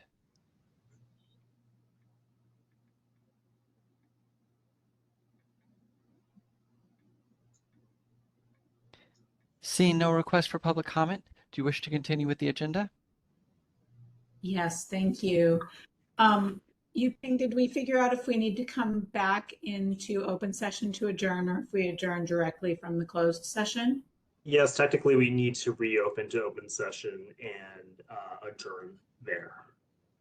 Okay, good to know. So when we go into closed session, how does that work? Do the other people just log off, or are we going into a separate meeting room here? This is the moderator. Go ahead. I'm going to put everyone who belongs into a closed session into a private room where you will be secluded for your discussion. 1 second before we do that, Dr. Davidson said he had a question out of future agenda item, and I totally skipped over it. I'm so sorry. Thank you, Dara. The question is about the budget report. I guess my question during the budget report was to clarify the recommendation for number of months in reserve in the budget. And I guess what I was getting at was my observation that in past budget reports, somehow or another, we were always left with some negative numbers at the far end of those kinds of graphs. And I didn't see any then. And the last columns showed a tiny bit more than 3 months in reserve. So my question really is about making sure that my takeaway from that report was that we're not as bad as we were as far as risk of running over budget. And so I don't know exactly how to frame that, but I guess that's an agenda item. Sure, absolutely. We can definitely take a look at the budget and how the increase of the fees that we just put in place in January pushed us out a little bit. We are still imbalanced, but it did push us out some. So yeah, we can definitely bring that up in our next meeting. And just a reminder to everyone that if you have agenda items that come to you or that are important to you after this meeting adjourns, but more than 10 days before the next meeting, you can absolutely send a message to myself or Dr. Yoon or Rebecca, and we will get those on the agenda for you. Chair Thompson, I also had one as well. This is Andrea. I think sharing with folks, I would be interested, and this might be part of the Sunset Review conversation, but I had the opportunity to visit Best-Year College down in San Diego, and it was a wonderful, wonderful trip. Got a chance to meet and talk to NDs, kind of see, the practice. And I was very curious because I know that, we continue to, face a budget issue. And I think that as part of the Sunset Review, perhaps, and again, I don't know whether that would be tagged into the Sunset Review or something that we would pursue independently, but to somehow work with, whether it be Best Year or the Naturopathic Doctors Association to, see if we can put some sort of like survey or poll out to their membership and figure out, why, or again, in different populations probably have different needs, but why some folks are leaving the state or why some folks are choosing to stay, and is there anything that the board could do in terms of that's within our our purview and jurisdiction to help facilitate the profession in terms of ensuring that practitioners feel like they can practice and have a lot of opportunity here to succeed as a naturopathic doctor in California. Sure, and just so you're aware, Andy, we've had different times where we've sent surveys out. We did this during our last sunset review, and I am definitely up to doing that again. So if you want, we can definitely bring this back and get a survey put together to survey our licensees, even licensees that have left California, to find out why they're leaving. If somebody's let their license lapse, reach out to them, have them take it and take surveys to see what reasons there are. I know that you brought a lot of good information back from your tour in Bastyr. So thank you for that. Andy had a chance to go to Bastyr and sit with the clinical NDs that were there, some of the students and the faculty, and brought a lot of great feedback back to us. So I think that's something that we should definitely talk about during our next board meeting, because I think some of that information may be good to put into our next sunset report. Great, thank you.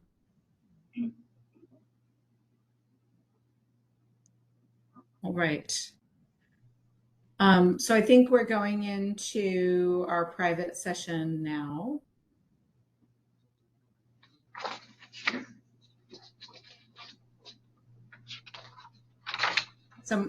Was it the moderator that was explaining that they were going to just pull us into a private room? That is true. Hold on, I'm working on it right now. Okay, thank you.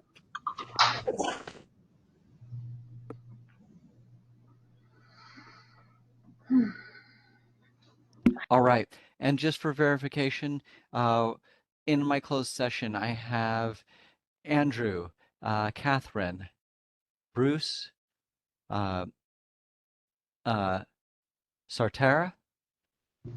Mina, President Thompson and Dr. Mukherjee, and Yuping. Are there any names that should not have been included? No, but did we take public comment for agenda item 12 for future agenda items and next meeting dates? If not, we need to do that first. We did. We did. Okay, perfect. All right.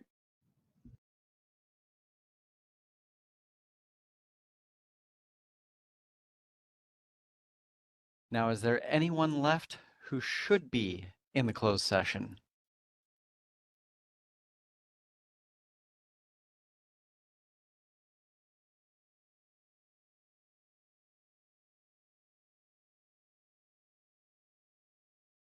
Not sure if legal needs to be there or not. Checking with Yuping. All right, Stephanie needs to be in. Hold on just a moment.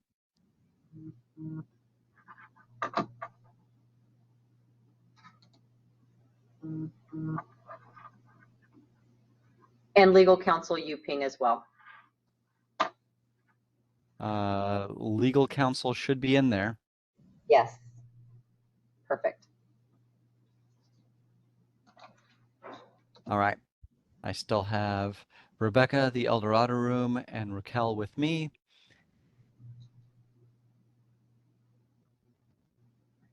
We have, we see Olivia. Hold on, Olivia. We're going to get you in there. Perfect.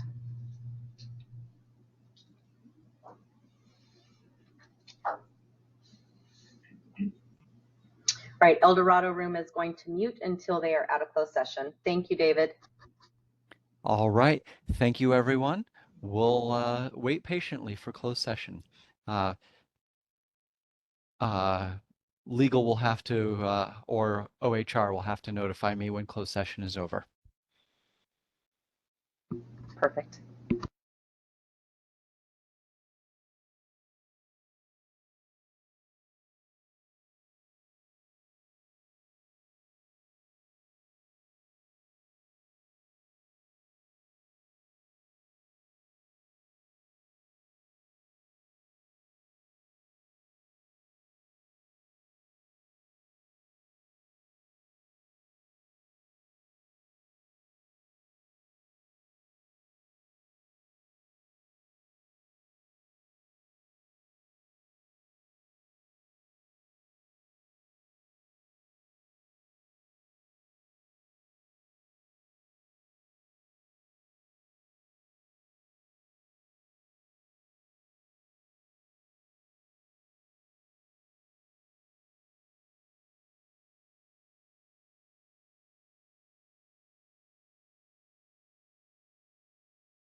Okay, hang on a second. I'll let them know. Hold on, stay online just in case he has instructions. Hey, David. I'm here. The board members say that they were dropped from the private room and they said that they are currently waiting in the main room to get let back in. That is not how I see it. That's a problem. Should they hang up and come back to the main line, and will you put them back into a private room? Yes, indeed. If they come back to the main screen, I will put them back in the closed session. Okay, is there any way that you, Dara, can let the others know this, or do I need to call everybody? Oh, okay.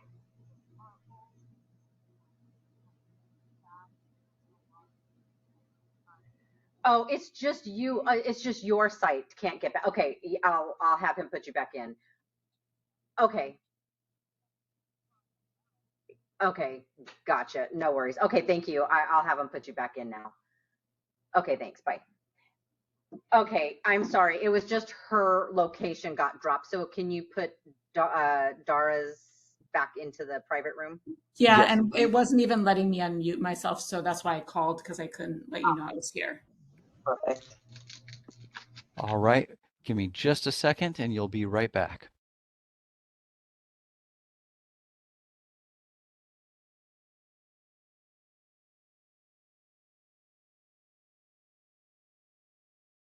All right. She should be there. Perfect. Thanks, David.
that they are done with their session.